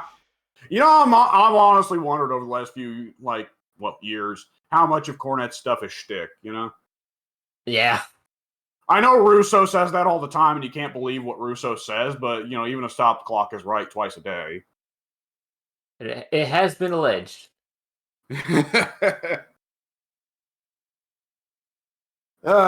So anyways, yes, the Botch Holland thing. So that's going on, and New Day takes the advantage, but, Butch crawls out from under the ring. He's been under the ring the whole time. And I saw Butch getting out from under the ring, and I started laughing the hardest I've laughed in a while. It's like, wait, does this mean Butch has been under the ring for the last 2 fucking weeks? Not only that, but Butch was disassembled with the ring. I was gonna make that Twice. same joke. When the ring guys weren't looking, you'd have to sneak out and steal catering, then get back under the ring. Yeah. He's down there having dinner with Hornswoggle. And Mick Foley. And Mick Foley, you're right. And The Undertaker and Kane. Didn't Del Rio hide under the ring apron throughout the entirety of the 2011 Royal Rumble? Yeah. Titus O'Neil was an occasional visitor as well. Fucking Del Rio is hiding under the ring from the cops. Oh, I mean, it's true, isn't he in fucking prison? He might be. I'm gonna have to look that up. I'm gonna have to look up that Del Rio stuff, because last time I told it to Mike, he didn't believe me.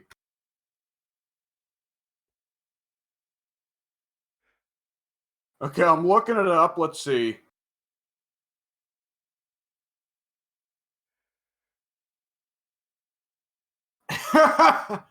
In 2019, him and Chavo Jr. started a new promotion, which then shut down the next year. Yeah, that's not a surprise. Okay. I feel like I remember hearing that he went back to jail recently because he assaulted his current girlfriend as well, or something like that. Del Rio was arrested on May 9th, 2020 in San Antonio, Texas, after allegedly battering and sexually assaulting his girlfriend. He was booked into the Bexar County Jail and charged with 1 count of sexual assault and 1 count of assault causing bodily harm. Del Rio was later released on $50,000 bail on May 10th. On October 9th, Del Rio was indicted by a grand jury and formally charged with aggravated kidnapping and sexual assault, 2 felonies.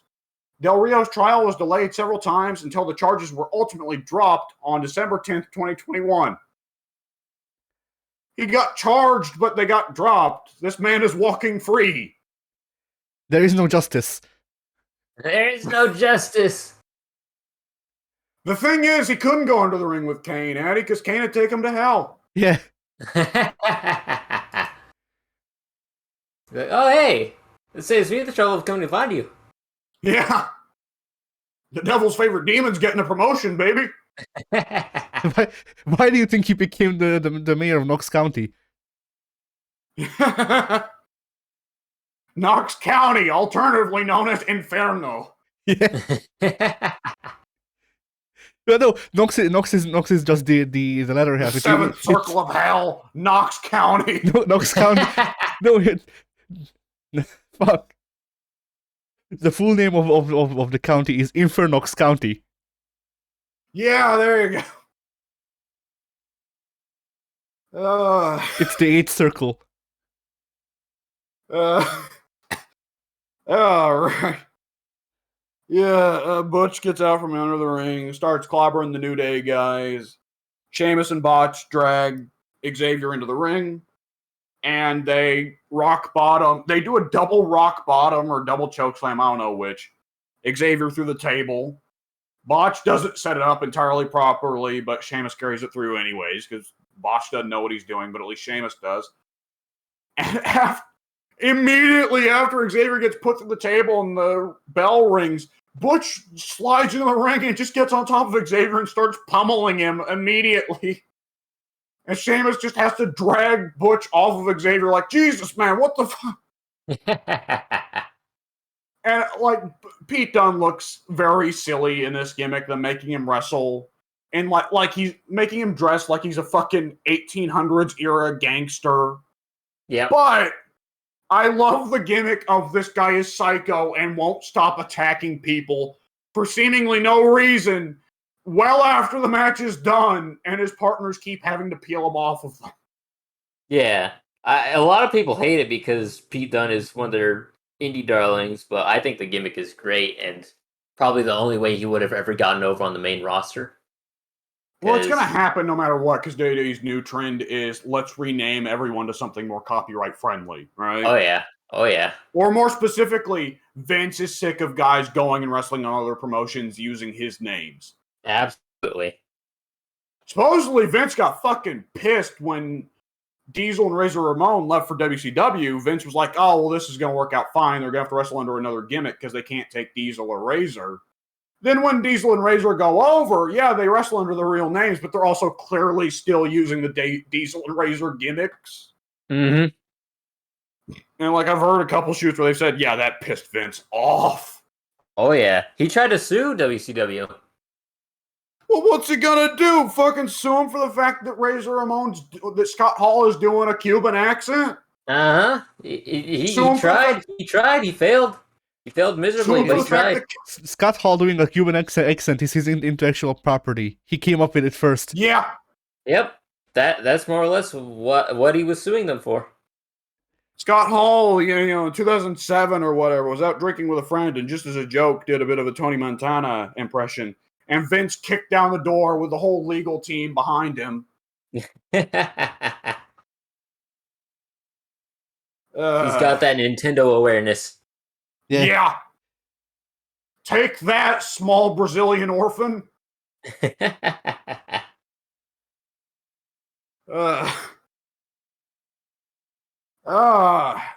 terms of what else happened on the show, they had a segment that it was the Blood Rhine, and Drew McIntyre and RK Bro go face to face, and what the fuck do you think happened? They all got in the ring, a tiny promo was cut, and then they just clobbered each other.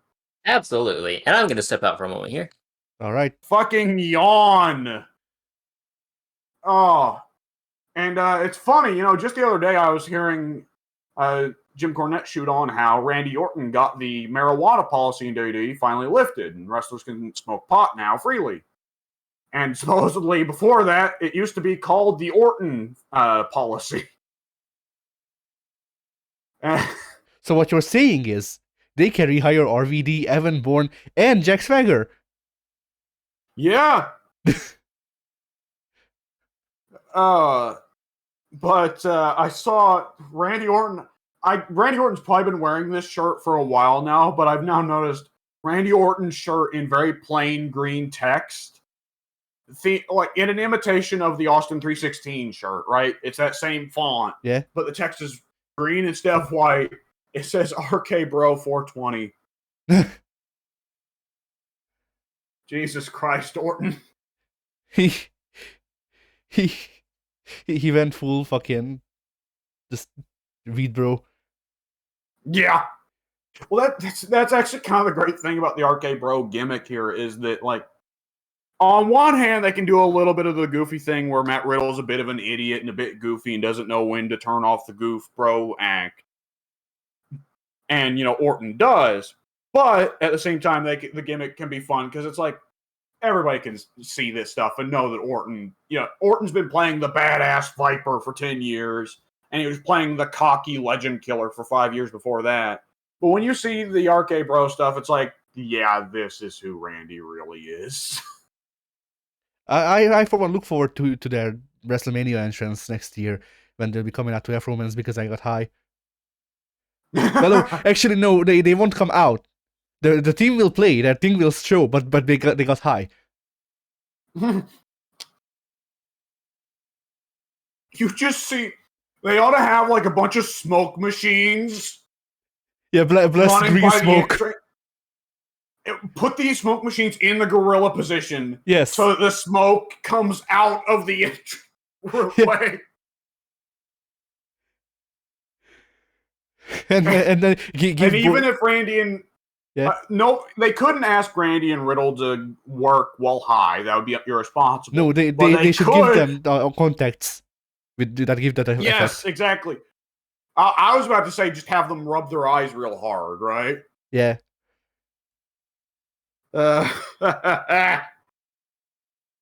Whew.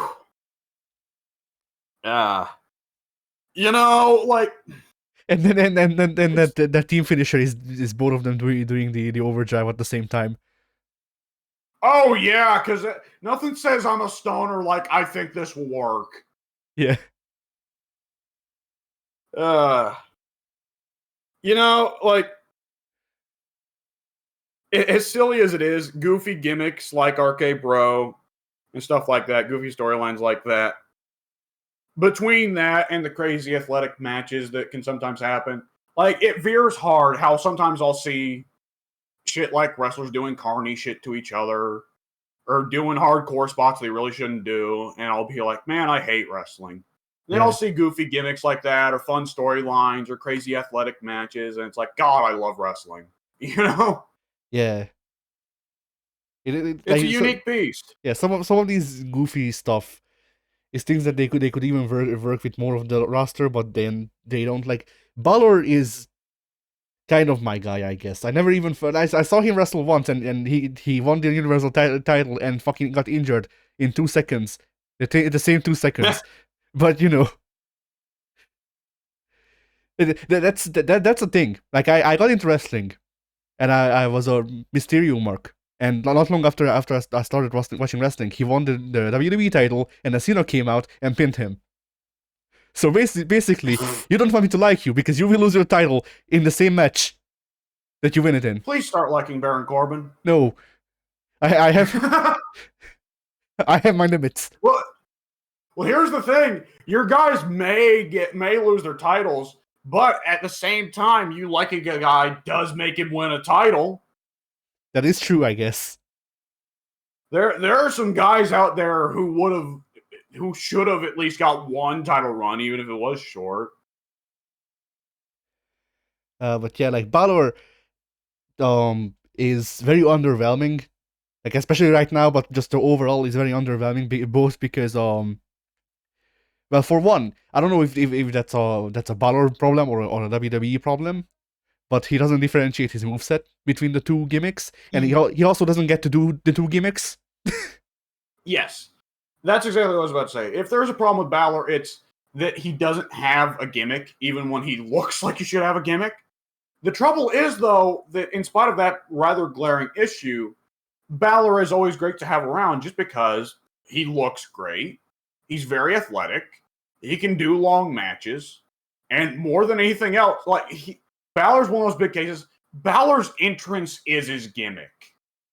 Yeah, he's the modern Undertaker. His entrance takes 15 minutes. His entrance takes 15 minutes, and you're like, "Oh man, I love this guy," and then the match starts. Yeah, Balor's better in the ring than Taker is. Let's not be that. That's not a tall order. Well, Taker in his prime was fun, but Taker when we all saw him, it's like, oh god.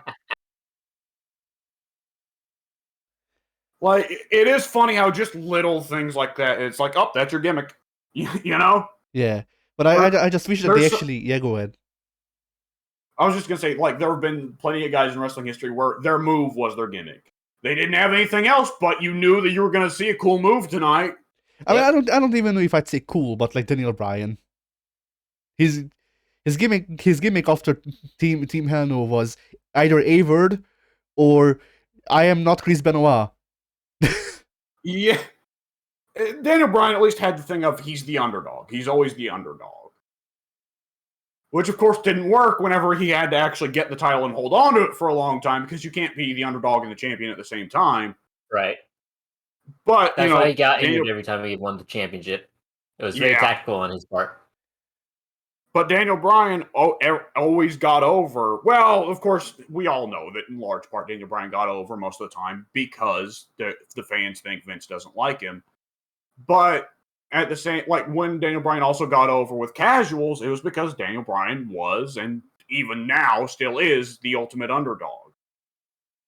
I don't know, like for me the highlights of Bryan's career, or at least the parts that I saw, were Team Hell No, and that one time that he kissed AJ Lee and then Sheamus immediately fucking killed him and pinned him in 2 seconds. That WrestleMania 28 was the only WWE pay-per-view I ever got, and it started with that. And I should have known, oh boy. Oh boy. We're in for a wild ride. That's one of those things where it's like, okay, we get it. Daniel Bryan is not money like a lot of the roster is. But here's the fucking thing. If there's one match on the card that you need to cut down to make time for other matches, you should probably cut down on some of the guys who can't go for long stints of time and aren't going to put in a very impressive match. Right. A match between Daniel Bryan and Sheamus is not the match you want to cut down on time. Yes, and that was Sheamus in his prime too. Because Sheamus, I'll be honest, I'm a big Sheamus mark. I'm fucking sick of Sheamus now. He does the same shit every match. I'm sick of it. But Sheamus in his prime was great. Yeah, he was very capable and had a fun moveset. Absolutely. If we would have got a fucking 20-minute match between Bryan and Sheamus at WrestleMania, that shit could have been a classic. But we didn't get that. But to be fair, I think one moment that should be thrown up there for the signature Daniel Bryan moments that's less shitting on Daniel Bryan is, of course, WrestleMania 30.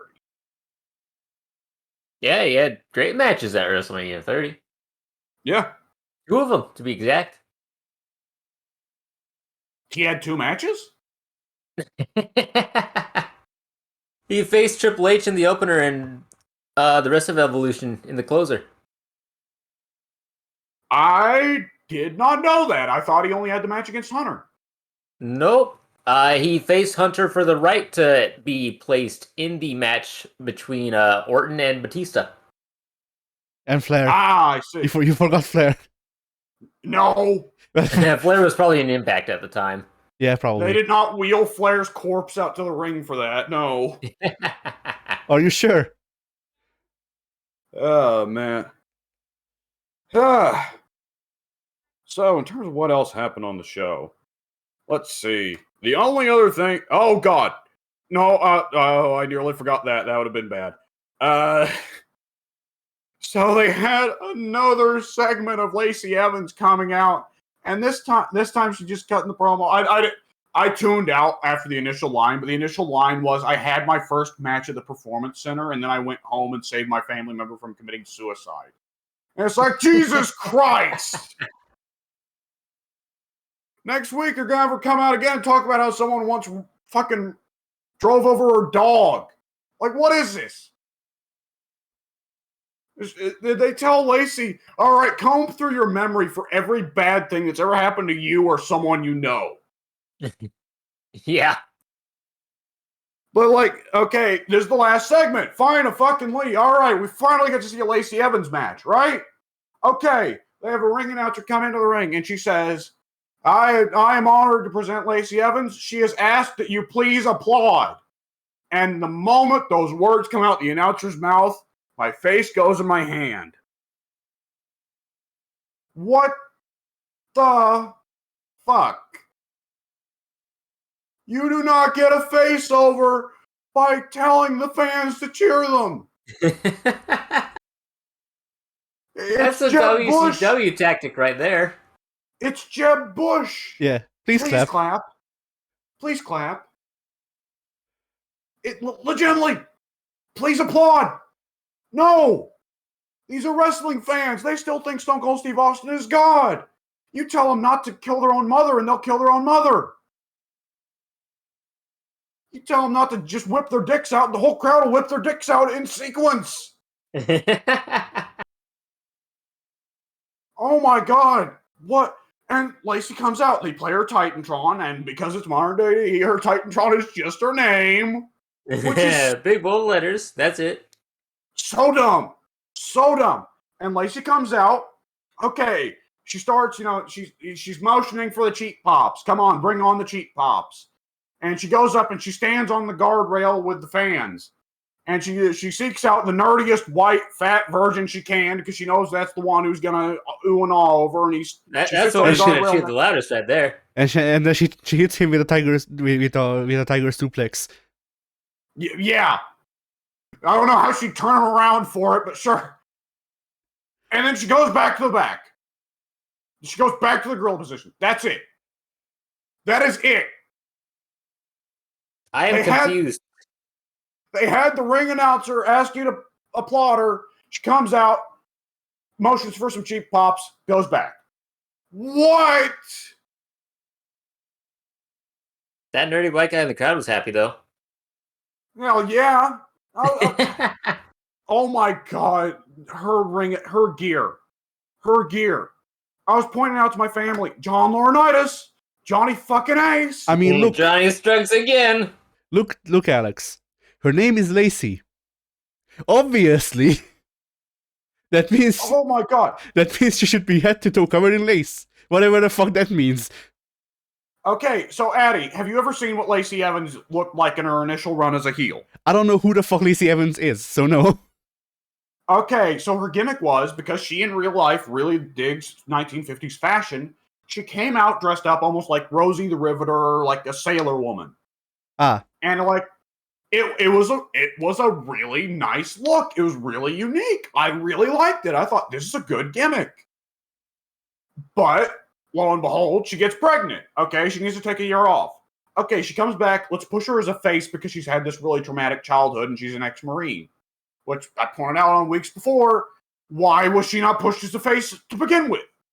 Also, why not push her as a face and let her be into 50s fashion? Yeah. That way her gimmick has multiple dimensions. That way you get immediately pulled in by, oh, wow, that's a unique look. And you start paying attention to her, and she says, oh, I'm also an ex-Marine. And it's like, wow, this is an interesting gimmick. I want to see this lady get pushed. But no, let's divide her in half.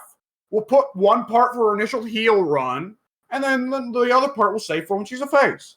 So, you want to know what her gear is now that she's a face? What? A bikini? Okay. So, the lower half of her body, she's wearing fatigues. She's wearing, camo pants, cargo pants, and military boots. Okay, makes sense. Her gimmick is she's an ex-Marine. That makes sense. I'm not a big fan of wrestlers wearing pants because I think it looks a bit dopey and it's probably difficult for the wrestler to work with as opposed to tights, which, give them a little bit more maneuverability, but whatever. But for the upper half, she is honest to God just wearing a black lacy bra with a fishnet over it. Ah, quiet. Uh-huh. And you want to know the really stupid thing? The fishnet has a zipper going down the front, and she has it zipped down halfway to expose her cleavage. Ashley Massaro, actually. Never mind, Ashley Massaro. Her outfit. Yes. And the trouble is, Ashley Massaro, was fairly well endowed, but it was also pretty obviously fake boobs that the bra happened to fit really well around.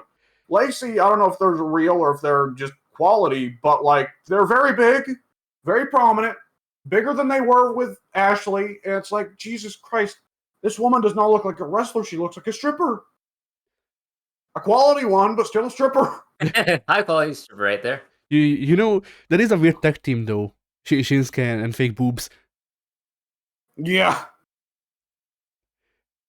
Some of these names suck Shinsuke has some pretty big boobs, too, so, to be fair. Well, to be fair, they're pretty skinny and flat and pathetic looking, but they jiggle a lot. Imagine if Shinsuke started wrestling in a battle bra.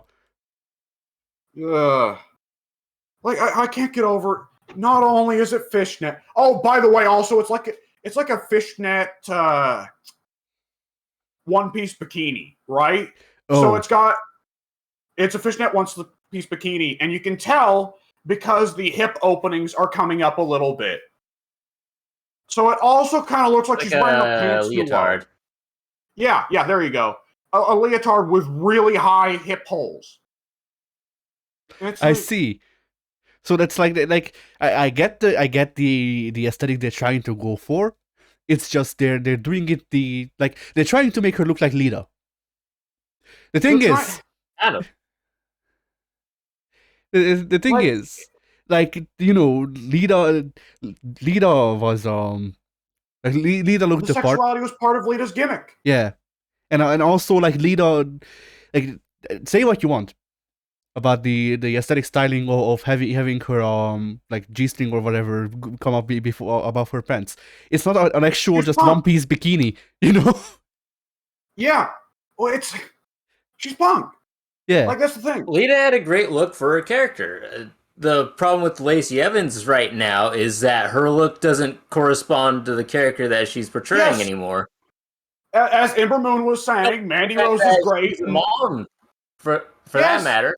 Kind of awkward for her kids. Military veteran mom with a traumatic childhood.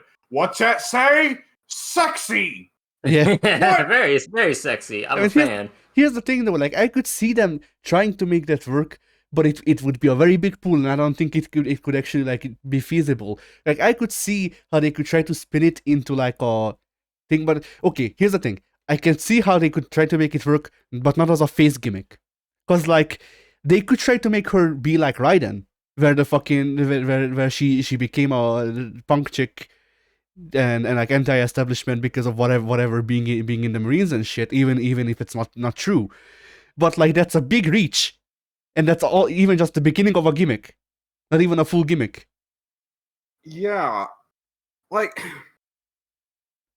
but she's not anti-establishment. No, it makes no sense. It's like, it looks obscene. She looks obscene. It's so aggressive. When I saw that attire, I was like, does Dodie remember that they're trying to make the product for kids? Nah. Like, oh my god, you know? And I think it's also should just be kind of a given. If a woman's a bit more well endowed, she needs to be covered a little bit more heavily than other women. Nah, just let them come out like biking. Get swinging. Like, it's the same thing when Natalia's out, and like, I think you've pointed this out before, Pink. Like, Natalia's attire shows so much skin nowadays, and she keeps, paying to up the size there, and it gets more egregious every time. Like, Rhea Ripley, is pretty well endowed, but her attire usually covers it up so that she doesn't look inappropriate and she doesn't look ridiculous. Yep. Like, I know that, being well endowed is attractive and all that. Backing up to Natalia for a brief moment in time here, even just a few years ago, she was still wearing, well, not a few years ago, back a decade ago, all her attires were very wrestling-centric. She looked like a wrestler. Nowadays, she's gone full runway model with it, and I don't know if that's a result of Triple H losing control over the product as much as he did, or if that's just something that she wants to do. But it's awkward either way. I'd say it's probably a little from column A, a little from column B. Yeah. Because, correct me if I'm wrong, that's been going on a little bit since even when Triple H was still in charge. Oh, right? Yeah. There are plenty. She's got plenty of outfits that were a little out there. Yeah. I mean, like, even back... I guess at this point in her career, she can really just do what she wants. She's already established. She doesn't have to worry about it. That's probably true. They probably also, like... She probably also is one of those ones who has a protected job, because it's just like, well, if she goes, Tyson goes with her. And if Tyson goes, who are we putting in charge of the women? Right. Because, I mean, like, obviously not to undercut the roles of the women, but hasn't a lot of the really successful parts of this women's wrestling nowadays been the result of Finlay and Tyson doing lots of work? That's what, the women on the roster right now will probably happily make that claim as well, and several have. Bayley, Charlotte, somebody else who I'm forgetting, probably Carmella as well, but she's terrible, so I'm not going to include her. They all cite Tyson Kidd as one of the big front runners for their entire division. So basically, any 5-star match between the ladies you've heard of over the past, I don't know, 5, 6, 7, 8 decade or so, and they all are typically attributed to Tyson Kidd. Hey, get the dog toy out of here. Shoot. Get that shit out of here! Yeah, what the heck, man? What the heck? No fun allowed! That's what our podcast should be named. No fun allowed. Yeah, accurate. Yeah. Other than that, I don't think there's a whole lot of remarkable stuff on the show. They're continuing to run with the feud of Naomi and Sasha versus Shayna and Natalya, and it's just continuing. Like, the thing is, I like all four of those women. That feud is bland as it gets. Mm-hmm. Also, correct me if I'm wrong. Isn't Shayna like 42? I don't have a clue. I don't know. Because I could have she's an MMA star, so I try to ignore her, but at the same time, she's also very talented in the ring, so I gotta swallow my pride. She is 41. Yeah. Yeah, while we were watching the other day, my mom was pointing out, boy, she is not a pretty looking woman. She looks good for 41. And yeah, we were all like, oh shit, never mind, take it all back. Yeah, she looks great. Also, I have a thought in passing. I was reading up on Dakota Kai since she went and was she fired or did she quit? She was fired, but Okay. rumor has it that her contract was coming up and she had no intention of renewing and made sure everyone was well aware. So they were like, yeah, all right, we're going to make sure you have to sit those 3 days or however long. Well, she should have asked for a release. Then they would have rehired her. But ask for a release and they'll freeze the contract for the next decade. Yep, that's what happened with Mustafa Ali, and that's probably what's going to happen with who was it that just asked for his release? I don't remember. I remember somebody just did, but it was Roderick Strong. Roderick Strong. Yes. I got to imagine for all the holdovers from the 100 days of NXT who are still on NXT 2.0. So Dakota Kai, Candice LeRae. Candice is gone. Her contract is up. Yeah, I was going to. I'm including her. Dakota Kai, Candice LeRae. Going on about how they were going to and had already done so. Just let me finish. Dakota Kai, Candice LeRae, Johnny Gargano, Roderick Strong, all the holdovers from the 100 days who are still around or were still around in Johnny and Candice's case. Oh, for fuck's sake. There he goes. Okay. All those guys who were from the 100 days but were still around in now the Vince days of NXT are probably either Vince wants them gone because they're not his style, or they probably want out either because NXT 2.0 is not their style, or because they see the writing on the wall and are seeing like, oh boy, there are some winners from this lot like Rex Steiner, but other than that, DD's going to be having a rough time for the next decade. Yeah. And there's got to be points. I don't think it's a sinking ship. I don't think WWE will ever be a sinking ship. It's pretty obvious nowadays that as the product continues to just kind of be mediocre, nonetheless profits climb and climb and climb and climb, that Vince or whoever at the top of the corporate ladder has figured out a way that they can produce no wrestling show at all and still make $30 million a year from producing wrestling. They don't need to put on a good wrestling show. Because when people stop watching, Vin just gets out his Metal Gear and then fucking shows it off. I mean, that's not too far from true. I have no idea what you're talking about. The blood money. Oh, Saudi Arabia. Yes. Saudi Arabia is almost certainly part of it, yeah.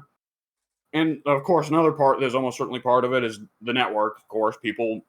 Like, how many people get the network and don't watch current WWE? They just watch old shit, you know? I wouldn't know, because network isn't available in countries called America. Well, the cock. What about the cock? Peacock is a good question. Good question, because I don't imagine too many people sign up to Peacock exclusively for wrestling. Which is probably you get why all the WrestleMania networks, actually did so well this year. wrestling, all the WWE Network stuff is on the cock in the States, right? Yes. Most of it. Well, the WWE Network did have a lot of people subscribing to it when it was independent. So I'd imagine there's still a lot of people who are signed up for the cock just for wrestling. It's possible. Because I have no intent of watching any NBC stuff, but the moment I get my internet in, I'm going to get the network. I've been on a wrestling kick lately. I want to see some fucking wrestling.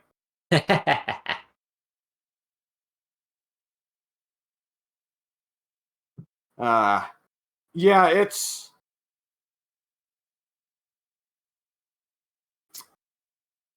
wrestling in the immediate future is going to be awkward.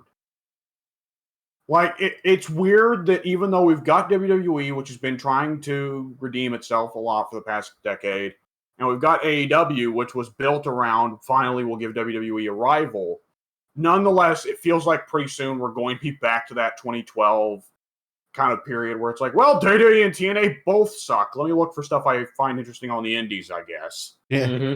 Time to go to What's Japan. going on in Japan? Yeah.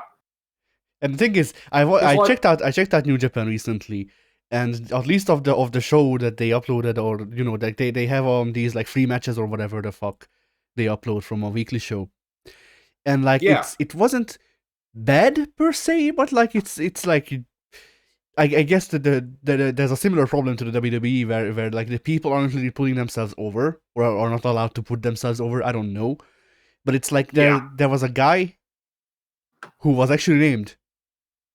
And he actually had a gimmick, and he worked the gimmick, but it was just generic evil man. Yeah. And like his like the things he did in the ring didn't convey that he's generic evil man. Only his promo did. And then the other guy, I don't think the other guy had a name. Like, and by that I mean that like I am not sure if he got announced as like a participant on the match. He just was there to get beat up. Jobber. Yeah. But no, Japan. Like, no, actually, I'm wrong because it was like a young lion guy. But like he wasn't allowed to wrestle. It was the other guy gets in the ring and wrestles something, and the something happened to be him. The thing with like New Japan, like All Japan is pretty well like irrelevant now. Correct me if I'm wrong. And Noah is just still putting along quietly in the background. So nowadays for Japan, like really New Japan is very much on top. But I'm sure things are a bit different now that they've got guys like Okada around who are a bit more showman type. But the tradition in New Japan, going back to Inoki's whole thing of wanting wrestling to be a shoot, is very little entertainment. Let's not have much promos. Let's not have much storylines. Let's have two dudes go out there, get in the ring, and beat the shit out of each other.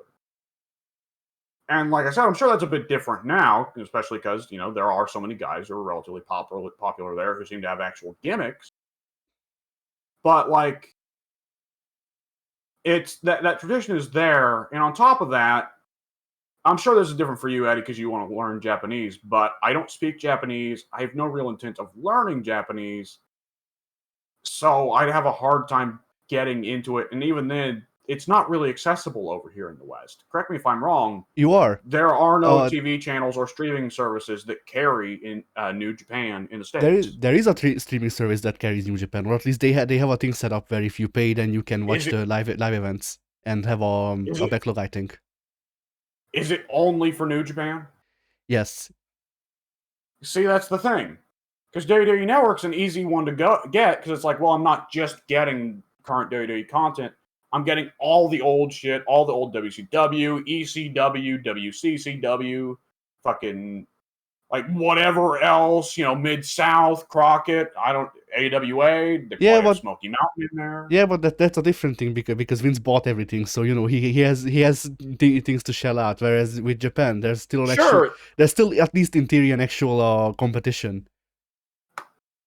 Right, I'm not saying New Japan should like make up a bunch of companies they bought, but I'm saying for me as a consumer, there's very little motivation for me to get that When at the end of the day, honestly, most of the time with New Japan content, I'm probably just going to be watching like the pay-per-views. I'm probably just going to stick to the big ones, right? Yeah. And like beyond that, if I want to pay more, I'd have to have like motivation, like, well, we've also got the entire New Japan backlog, plus some All Japan stuff, and maybe some of the crossover shows they did with Ring of Honor and AEW. Yeah, I think they have a backlog and like the live events, but I think that's it. Yeah, nah. Yeah, Does suck though, because it's led to New Japan getting way more active with their copyright strikes on YouTube. So there's a lot of classic New Japan matches that aren't on YouTube anymore. Yeah, and they also have an English commentary team now, I think. I did hear about that, and I saw DD has a Japanese commentary team now, and that's where Funaki is. Ah, yeah. I think they actually implemented that around the same time they, or a year after they launched their network, and Funaki's been doing that ever since. Always fun to see him doing a cameo in the background somewhere. What was I gonna say? Yeah, I mean, I think DD is probably still gonna be in better shape in a few years than AEW will be, because let's be honest, now that Cody's gone and Tony Khan is a complete fucking money mark, we are going to see Kenny Omega and Young Bucks do to AEW what Hulk Hogan and Kevin Nash did to WCW, aren't we? yes. Yeah. It's going to be pretty explicit. And the funny thing is, because they've got the marks on their side, the Bucks and Kenny Omega aren't going to see near the amount of criticism that Hogan or Nash did. Mm-hmm. Because your average mark that you ask nowadays will tell you that Hulk Hogan was the devil, which is not too far from the truth, but they'll also tell you Kevin Nash was the devil, which is a bit farther from the truth.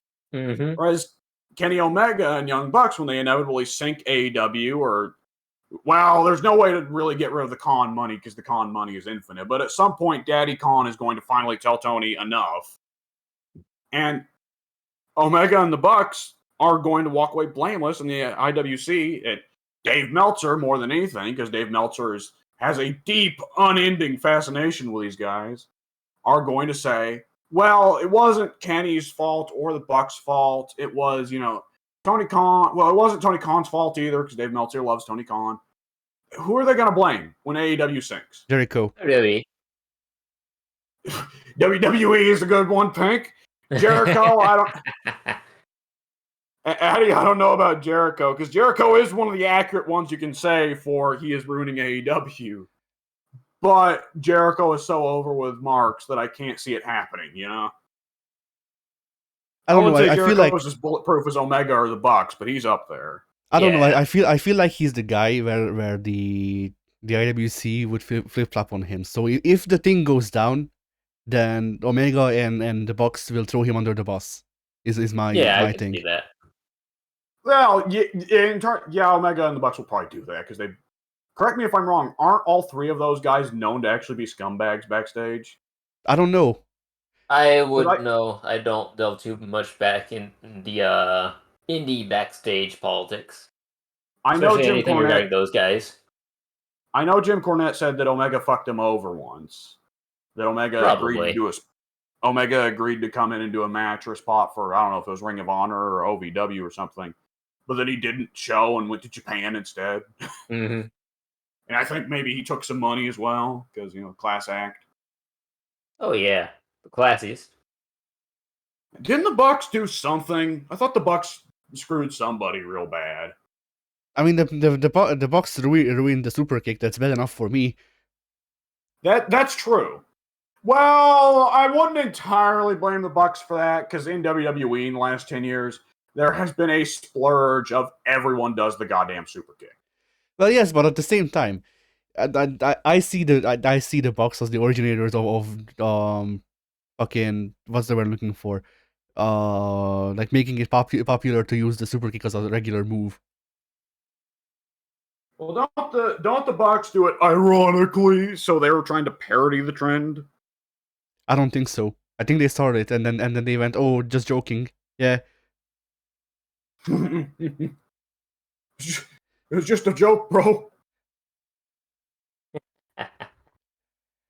Oh man. Like it's one of those things. Fuck these companies. Yeah, like those guys are a thing where like there's worse companies. Like I recently saw a video and I forget the name of the Fucking company. Juggalo wrestling. No, it's a Japanese indie company. I don't want to think I don't think it's DDT. It's something else, but it's like a 3-letter not wrestling related name, a wrestling company in Japan. And like they do spots like a guy gets put on the top turnbuckle, and then the other and then instead of reversing a strike, he pulls out a gun and stuff like that. And like the one of the big Chikara. yes, Japanese Chikara, but maybe worse. So yeah, like that, and the other big spot is like the two fat guys taking off their pants and then rubbing their asses on a guy's head and stuff like that. Like Rikishi. yes, Rikishi, but without pants. I feel like that's kind of worse. Vince McMahon. Yes. Yeah, Vince McMahon, if he was also Rikishi at the same time, and also there was two of him. The great thing, well, not great, but the funny thing about the Regal kissing Vince's ass thing is we're not entirely certain that wasn't Regal's idea, because that also sounds like something Regal would come up with. But yeah, like that stuff, and like that's also the company that's probably where Omega wrestled the blow up doll. Oh yeah, can't forget that. Yeah, but like the thing for me is that like I look at those sorts of companies, and I go, well, that I think that sucks, but I don't have to watch it. Like that's the thing. It's an indie company. There's like 5 million other wrestling companies that I can watch who do wrestling that I consider to be better. But then there's Omega and the Bucks, and they wrestle the same. Or contaminating everything Yes. with that kind of wrestling. Yes. That's pretty much what I was going. Yes.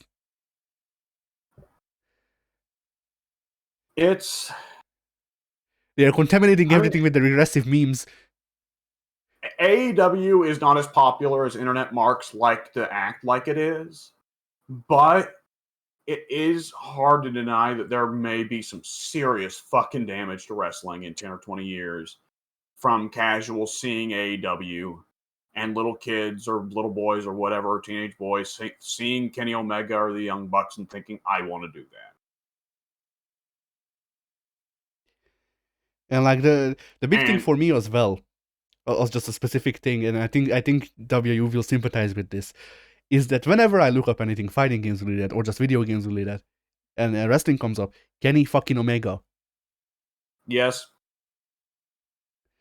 And like, yes. No, I will not buy the fucking shitty ass razor fight stick that is not any better than whatever Hori stuff I already own, just because Kenny Omega also owns it and is on your team as an honorary member that he doesn't fucking show up to the tournaments for. Because he's a fucking mark. Yeah. I mean, look, it takes a lot of money to make sure that his hair doesn't get too soggy. Yeah. Yeah, he's got to be careful because, the opponent might just get hungry and eat it one day. Yeah. Now I kind of want a blood feud with Omega and the Curryman. Curryman just comes out and like starts talking about how he's the superior food, and Kenny Omega is confused. Yes. and well, like after a while, Curryman lets up and he goes, "We both have food on our heads." Yeah. Because doesn't his mask have a bowl of curry on it? I don't know. I've never seen a Curryman match. I've only heard about him in passing. I've seen a picture of him. So, I've seen him wrestle. I couldn't tell you what's on his head because I don't remember. Nice. But yeah, from what I remember, he had a mask, like this brown mask, that had like a fake plate of curry on it. So yeah, I just want him to I want him to feud with Omega. Yes, he does. Nice.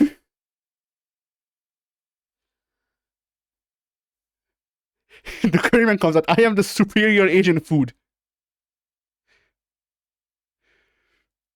And then he. Oh my god, I forgot Curry Man was Christopher Daniels.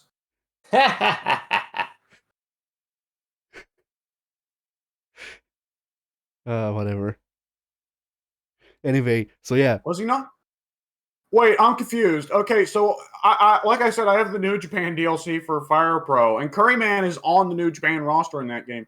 That's not Christopher Daniels, is it? It can't be, because Christopher Daniels dropped that gimmick like years ago. I'll have to look up New Japan Curryman. I really hope that whoever it is, it's like that one of the, like the old school days of luchadors where we don't know who it is. Yeah. Yeah, the only result that comes up for Curryman is Christopher Daniels. Nice. There is a Reddit post about Curryman and Jay White fighting in 2021. But that's I'll too assume recent. that's not Christopher. Yeah, that's. Hang on, I'm looking at it. There's no way in hell that's Christopher Daniels. Nope, that's Christopher Daniels. Oh, What he's the fuck? back with a curry vengeance. What? So I guess he's just part-timing between AEW and New Japan. And AEW, I guess he's a producer, but in New Japan, he's Curry Man. I guess so. What the hell? Why is he choosing to wrestle as Curry Man? Because it's the most over gimmick, brother. I guess so. Much love, HH. He's 52 he's 52 years old, to be fair, so he's probably like... I guess he takes less bumps than the Curry Man persona. He probably does. Comedy wrestlers get to take less bumps. Yep. Also, in Japan, they really don't give a shit if you're ancient. Oh, yeah. Fucking, Muda. like Ricky Choshu or somebody was still wrestling, like, I don't know, a few years ago at like 70 or whatever. Oh, yeah. Yeah, all we need to really remember about how long Japanese wrestlers get to wrestle is that the Great Muda is still an active wrestler. Oh, yeah. That is true. Muda's not that old compared to some of the really insane ones, though. Uh-huh. He looks Like, old, let me- though. I'm gonna step out here now, because I've got business to tend to, but Yeah. you guys have fun. Alright. Yeah, wrestling always goes on too long with us. Yeah. See Okay, ya. Catch y'all later. Okay, the Great Muda is 59 years old and still wrestling. Let's see. He actually I'm gonna isn't look up- that old. Holy shit. Yeah. Let's see. Ricky Choshu wrestled until 2019, at which point he was 68. Ah. Let's see, how about Tenryu?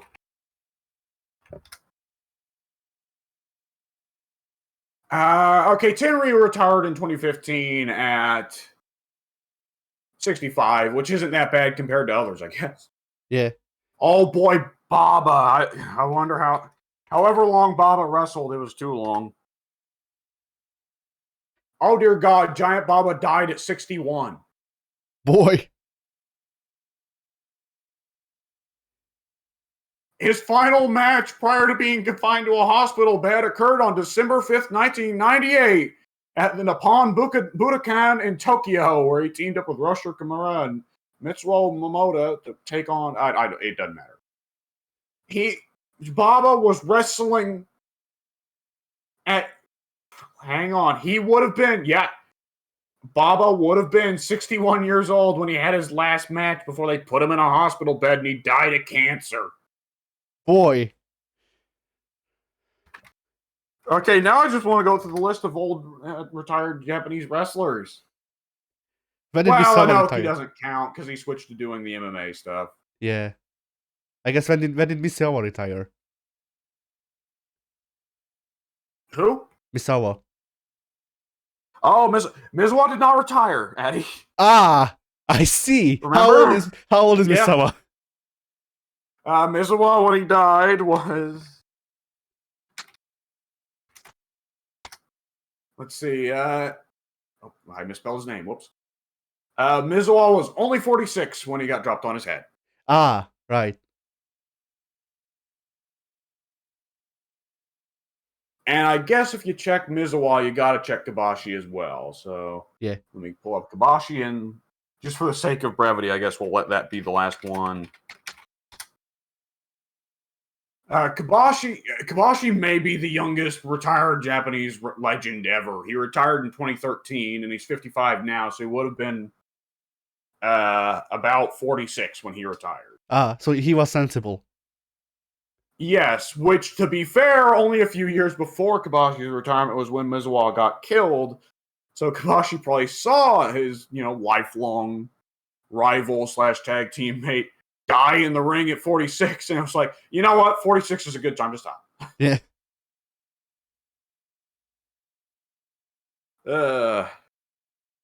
Jesus Christ. Like, American wrestling's got some problems, but at least it's not that egregious outside of Terry. Yeah. And Flair. Flair's pretty bad. I mean, there is a thing where like they could genuinely just like every once in like 5 years bring him out and have him like do a feud and then leave, and I'd pop. Well, the trouble is they'd have to. Terry couldn't even do a pile driver now. There's no way his legs would be able to lift somebody like that. Yeah, true. If they want to have Terry do a bit, have Terry go out, throw some fake punches. The person falls out. Don't even pretend that Terry can beat someone up. Let's be real here. It'd make the other wrestler look bad if Terry beat them up at the age he is now. But have Terry go out, throw some fake punches. Another wrestler who's younger and more capable of actually kicking ass knocks the guy down, and then Terry puts him in the spin and toe hold, right? Yeah, like the way I'm imagining it could work is just have Terry only wrestle hardcore matches because that's his life's gimmick. Oh God. And then not actually no, but here's the thing: don't actually have him bump. Like have it be a thing where whenever he would get hit or something, someone interferes. And or have it like super gimmicked weapons, like the board that's already broken in half. Yeah, and so like because it's hardcore, they can't disqualify him for having interferences and shit like that. Yeah, it's even better if he doesn't know what's going on. Like if he acts like he doesn't know what's going on and whatever. Like his character isn't asking for people to interfere. They just do. Yeah, that would be pretty good. Have the face come out and save him for shit, right? Yeah. Like, have some cowardly shit heel like Sami Zayn be like, yeah, I'll beat the crap out of that old man. I don't care. But the moment the match starts, Drew just rolls into the ring, fucking DDTs him, and rolls back out. Yeah, and then Teddy locks him in the drop toe hold. Yeah. I mean, if Mick Foley could walk, I'd say it would be cute to have one night where Foley comes out and Cactus DDTs a guy, but Foley can't really walk anymore. Oh. Well, I guess I'm thinking Cactus Jack, right? Because Terry Funk, It has to be Cactus Jack. But if they roll out Mick Foley nowadays, it's gonna be Mr. Sacco, of course. Yeah, they bring out normal Foley and fucking, or not even normal Foley. They bring out Mankind and Chainsaw Charlie. Ha! Yeah, I would pop if they had a segment where he goes chicken shit heels like, yeah, I'm gonna beat up that old man, and Funk just comes out to the ring with a chainsaw, and the heel just immediately taps out. Yeah. Fuck this. Nobody told me the old man was gonna be armed. Have him also dressed like fucking Ash from The Evil Dead. I mean, didn't he like mostly look like Ash, and like he was trying to cosplay Ash shittily anyway, just with like with someone's like what's the word? Like the pantyhose over his the pantyhose. Head. I don't imagine Terry was trying to do that, but someone. I don't think it was intentional. I think they're just trying to make him look like a crazed lumberjack, but that just happened to look like Ash. Maybe. That will always be one of the stories that cracks me up. Kevin Dunn saying, we can't have him go out as Terry Funk. Our audience doesn't know Terry Funk. Put him under a mask and call him Chainsaw Charlie. He goes out there, and immediately the fans, Terry. Yeah, my favorite bit is also like I don't remember if he actually did this, but I remember people joking about how he would make the chainsaw noises because it was so fucking fake. Watch out! I've got a chainsaw! Boom! Boom! Boom! Boom! Boom! Boom! Boom! Yeah. Boom! Boom! I remember I used to have that as a mod in Left 4 Dead, where all chainsaw noises we all were do. replaced with Homer Simpson. We all do, or at least I do, because it's Yeah, the same. you have to. It's too good. It's the fact that every time you unholster the chainsaw and equip it, you hear Homer say, "Watch out! I've got a chainsaw." Yeah. The only way it would be better is if, every time you kill a zombie with it, you hear him say, "Hey, Bart, want to see my chainsaw and hockey mask?"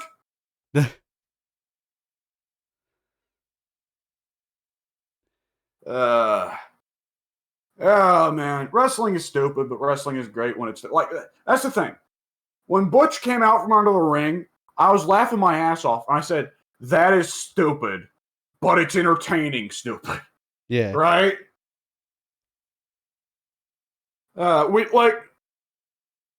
If you're gonna be bad, at least be entertainingly bad, right? Yeah. Like I remember like whenever the lack of quality but still retaining entertainment value comes up, I'm just reminded of this one match from the Attitude Era. I don't remember which year it was, but it was already Raw's War time. Oh no, it actually wasn't Raw's War. It was before it got the war, like whatever suffix, I guess. It was just Raw with the same styling. But yeah, they had a hardcore match. It was something like Al Snow and Road Dogg or X-Pac. I don't remember. And like the wrestling sucked. I mean, there was no wrestling. Just genuinely no wrestling. But it was kind of entertaining to have the camera guy go backstage with Road Dogg and Al Snow as they throw flower pots at each other.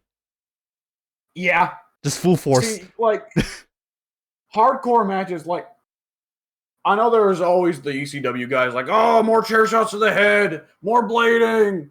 Hardcore matches are at their most fun when it's crazy shit, like improvisational weapons that's like, how would anyone ever use it? Yeah. The classic for me that I always think of is Rock and Mick Foley doing the halftime show for the Super Bowl, right? That one year where instead of the halftime show being a musical act, it was a Rock and Mick Foley match backstage, right? And they, of course, they were fighting backstage in the catering, and Rock starts beating Mick Foley with a big bag of kettle corn. Ah, nice. It was a massive bag. Have you ever seen it? No. No, it was a massive bag of kettle corn. It was almost like one of those giant novelty teddy bears you see, that you could win at a carnival or whatever. Yeah. But it's just a big bag of popcorn. And he just starts, and it's obvious that it doesn't even vaguely hurt, but he starts slamming it across Mankind's back, and it was great. And what I remember is, of course, when he smacks him with it, it tears the bag open, and popcorn spills everywhere. And Foley, I think, slips on it intentionally for comedy's sake. And Rock picks up one of the little pieces of popcorn, eats it, and goes, "Too salty!" And then kicks Mankind in the head. That's the shit that wrestling is missing now from at least from what y'all talk about, is that they don't, the wrestlers don't get to be people. Yes. It's like, okay, this is freaking, this is gonna be like sound like me just fucking complaining about the things I usually complain about, but this is the future that's people who want fucking who say that functions matter over story for characters. Well, this is the future that they want. Well, amusingly enough, this is actually a result of the opposite. This is story over functions. Because every wrestler nowadays has to observe a script, except for a few like Randy Orton, Roman Reigns, and Charlotte, the guys backstage trust. And lo and behold, wouldn't you guess it, the best promo guys in the company right now are Roman Reigns, Charlotte, Randy Orton, but which way, Miz, of course, Edge. But either which way, these guys, for the most part, are not actors. They do not work well with scripts. They give very wooden deliveries. their gimmicks are given to them now, whereas back in the day, wrestlers used to give their gimmicks to the company. Hell, back in the day, wrestlers used to come with their own ring gear already. Which they don't anymore. WWE does a great job with ring gear nowadays, outside of the occasional stripper stuff for girls, though. So that part I don't miss. I thought they still had to bring their own ring gear. I don't think so. The WrestleMania stuff, they definitely are not like they definitely have a specific tailor for WrestleMania gear. I know that. But either which way, like it's really a lot of that. And these writers are people that Stephanie gets straight out of college, who are usually incompetent and do not like wrestling, but they're just looking for any kind of paycheck. And they write scared for their fucking lives because they think that Vince is going to fire them at any given moment, which supposedly Vince is somewhat given to doing, which is also why they write such lame toilet comedy, because Vince loves lame toilet comedy. But like I don't know, because to me the story for wrestling is in the characters and the like. In one hand, yes, it can be scripted for the like promos and shit, but it's more about how But like I suppose that part, but like when I see that that the wrestling feels more like functions over story, is that like the wrestling's fine, like if you enjoy good wrestling, you may see something that you like. There's just nothing else there. It's only good wrestling. Yeah. I'd say there's still good storylines every now and then, but yeah, you definitely have to put up with more mediocre or passable storylines than you do good ones nowadays. And, like, part of the thing is, like, with the way WWE functions now, making so much money off of sponsorship deals and, like, networks carrying them and shit like that, they kind of have to do it scripted, because if you let guys go unscripted again, people are going to think they're stone cold, and they're going to go out there and say, I'm going to fucking kill you, I'm going to fucking eat your corpse, I'm going to fuck your dog, fuck your mother, fuck your sister, all this and that, because let's be honest, Stone Cold kind of poisoned the well a little bit for young guys trying to learn to cut promos, and they think the way to cut promos is to cuss somebody out and be an asshole. So it's difficult to say, because I think scripted promos make for a worse show, but at the same time, like, the way WWE does things now, there's no way they'll ever go back to unscripted promos, because the way they make their business now is through scripted promos. Yeah. And by the way, not entirely certain like how reputable this is, but Jim Cornette was working for WWE around the first time they hired John Laurinaitis. But when Jim Cornette has said that when John Laurinaitis was first put in charge of talent relations, Stephanie was going around and saying, finally, we have a head of talent relations who will work for the creative team instead of against them, for the writers instead of against them. So supposedly that's another big thing that goes on nowadays, is John Laurinaitis, who is in charge of the talent relations, does not help the talent. He fights against them for do the fucking script, do what the writers told you to do. Yes, it's well, I don't care if it's rancid, fucking do it anyway. And like, not to bring in like personal real life stuff or act like I'm much of an expert, because I know someone who has been successful in that kind of field, but like my dad's own management philosophy, generally speaking, when you're put in charge of managing people, is a bad manager, a good manager acts as an umbrella that shields the workers from corporate's bullshit. A bad manager acts as a funnel who makes sure that all of corporate's bullshit gets directed towards the guys that are under him rather than him. Yeah. I mean, the thing with wrestling is WWE is immortal. It will not ever go away. It will never be toppled off the hill. So there are good times and bad times. And I mean, we say that, but then like let's look at Vince is gonna die someday. That, and also let's just look at similar companies from video games. Activision Blizzard is dead. It's in the water. Yeah. And Activision has been around since the Atari. So that is true. So never say never. If Vince dies ever, then that WWE may be in hot water. Yes, that is true. Like, the thing always is with things like this is it's easy to forget that there's bigger fish. Yeah. Because Activision Blizzard was crazy. But at the end of the day, something we didn't often think about is no matter what happens in video games, Microsoft is always the biggest fish. Yes, and then similarly, this is rumors, but as you have heard, this isn't rumors. I'm gonna point out which part is rumors. But so as you may have heard, Square sold Eidos and the other part of them, the Tomb Raider people and Eidos, who may be the same. I forget. Whatever. Crystal Dynamics. Yeah, Crystal Dynamics. They sold them off so that they could get money for crypto stuff, and then crypto stuff had a downturn. But now, from what the rumor I heard is that they may be looking into getting bought out by Sony. And I mean, I'd be down for that. But here's the thing to consider with this in regards to the topic. Well, Square Enix or the original RPG people, so like they are pretty much the guys who made JRPGs, like be a thing. yeah. And they will also go away. Not soon, or maybe soon. Yeah. Well, it's difficult to say with that one because I think Square horribly mismanaged their Western departments and always horribly mismanaged their Western departments.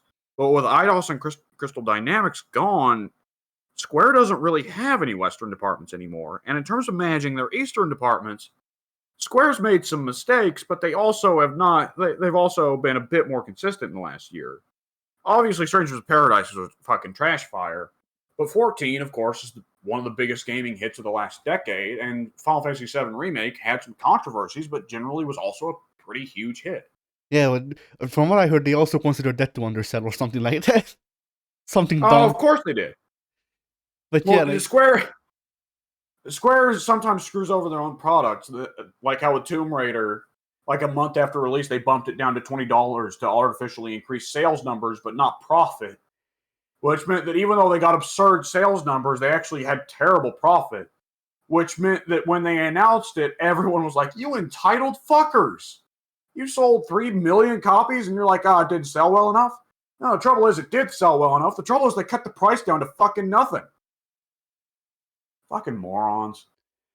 So I wouldn't be surprised if the same things happen with Remake, because let's be honest here, Final Fantasy VII Remake was suddenly going free or cheap a lot faster than anyone would have suspected. That is true. But not cheap, but free, yes. Yeah. Well, it'll be on PS Plus within the year. It's already been. It has? Yeah, I own it. I've played through it. Okay, that makes sense. That's why I said free, because I thought it had been on PS Plus. Square does seem to be fond of cutting their own Achilles tendons. But yeah, that time I've also heard that like both the like apparently the sale of Eidos and Crystal Dynamics isn't technically completely closed off. So right now, the investors are pissed. Pretty much is what I understand. Is that the investors are pissed. I mean, honestly, we were kind of seeing this coming ahead a little bit earlier, because correct me if I'm wrong here, but wasn't IO Interactive and Hitman, didn't they used to be under Square until they bought their independence? Yes. Like, you pretty well never hear of that happening. A developer buying an in-house developer, well, not an in-house, but a developer that's an established part of a publisher buying themselves out and just going off and doing their own thing. Yeah. Oh, by the way, I also learned something relating to this that I thought was funny. Gearbox is not a 2K company anymore. Really? Yes, Gearbox. I don't know when, but I saw Gearbox listed under THQ Nordic's umbrella.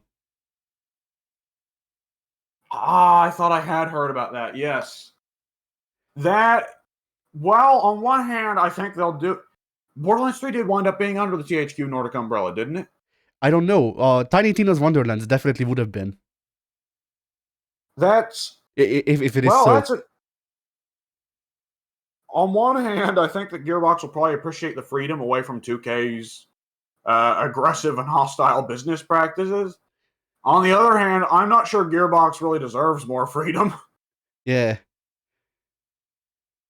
Freaking, like, what was I going to point out because of this? I forgot.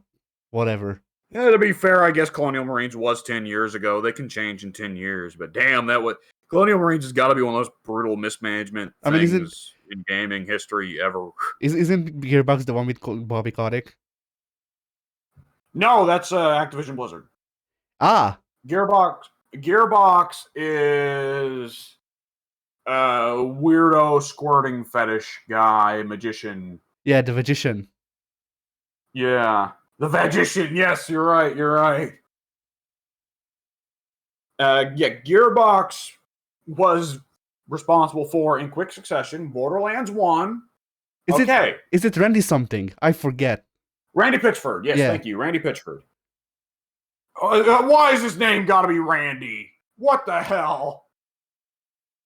That's wrong. Anyways, yeah, Gearbox was responsible for, in quick succession, Borderlands 1. Hey, this is pretty good. Duke Nukem Forever. Oh no. Aliens Colonial Marines. Oh no. Borderlands 2. Oh, you know what? Now we understand why Colonial Marines sucked. Whoops. Oh, fuck. Yeah. From what I hear, the new Borderlands is actually like good, but it also removed the characters, so I don't know how much I care. The gameplay I hear is good. The story I hear sucks. Which one? That I heard that about the third one. I heard that about the third one as well, yes. Yeah, the one I'm talking about is Tiny Tina's Wonderlands. How'd they get rid of... Oh, right, because they made it where you made custom characters, which makes no sense. Yeah. And so, like, from what I hear, the actual story is like good, and the gameplay is also good, but also they removed the characters, and so I don't know how much I care.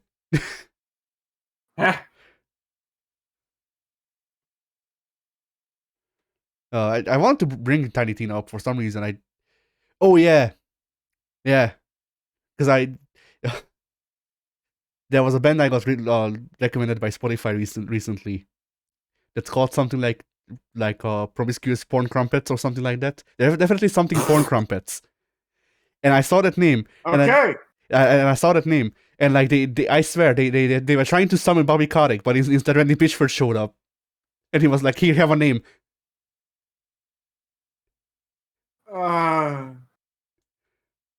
All right.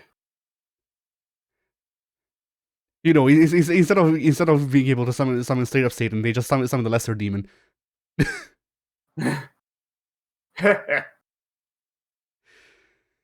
But yeah. So anyway, I believe we could probably call that a podcast. yes. So, bye.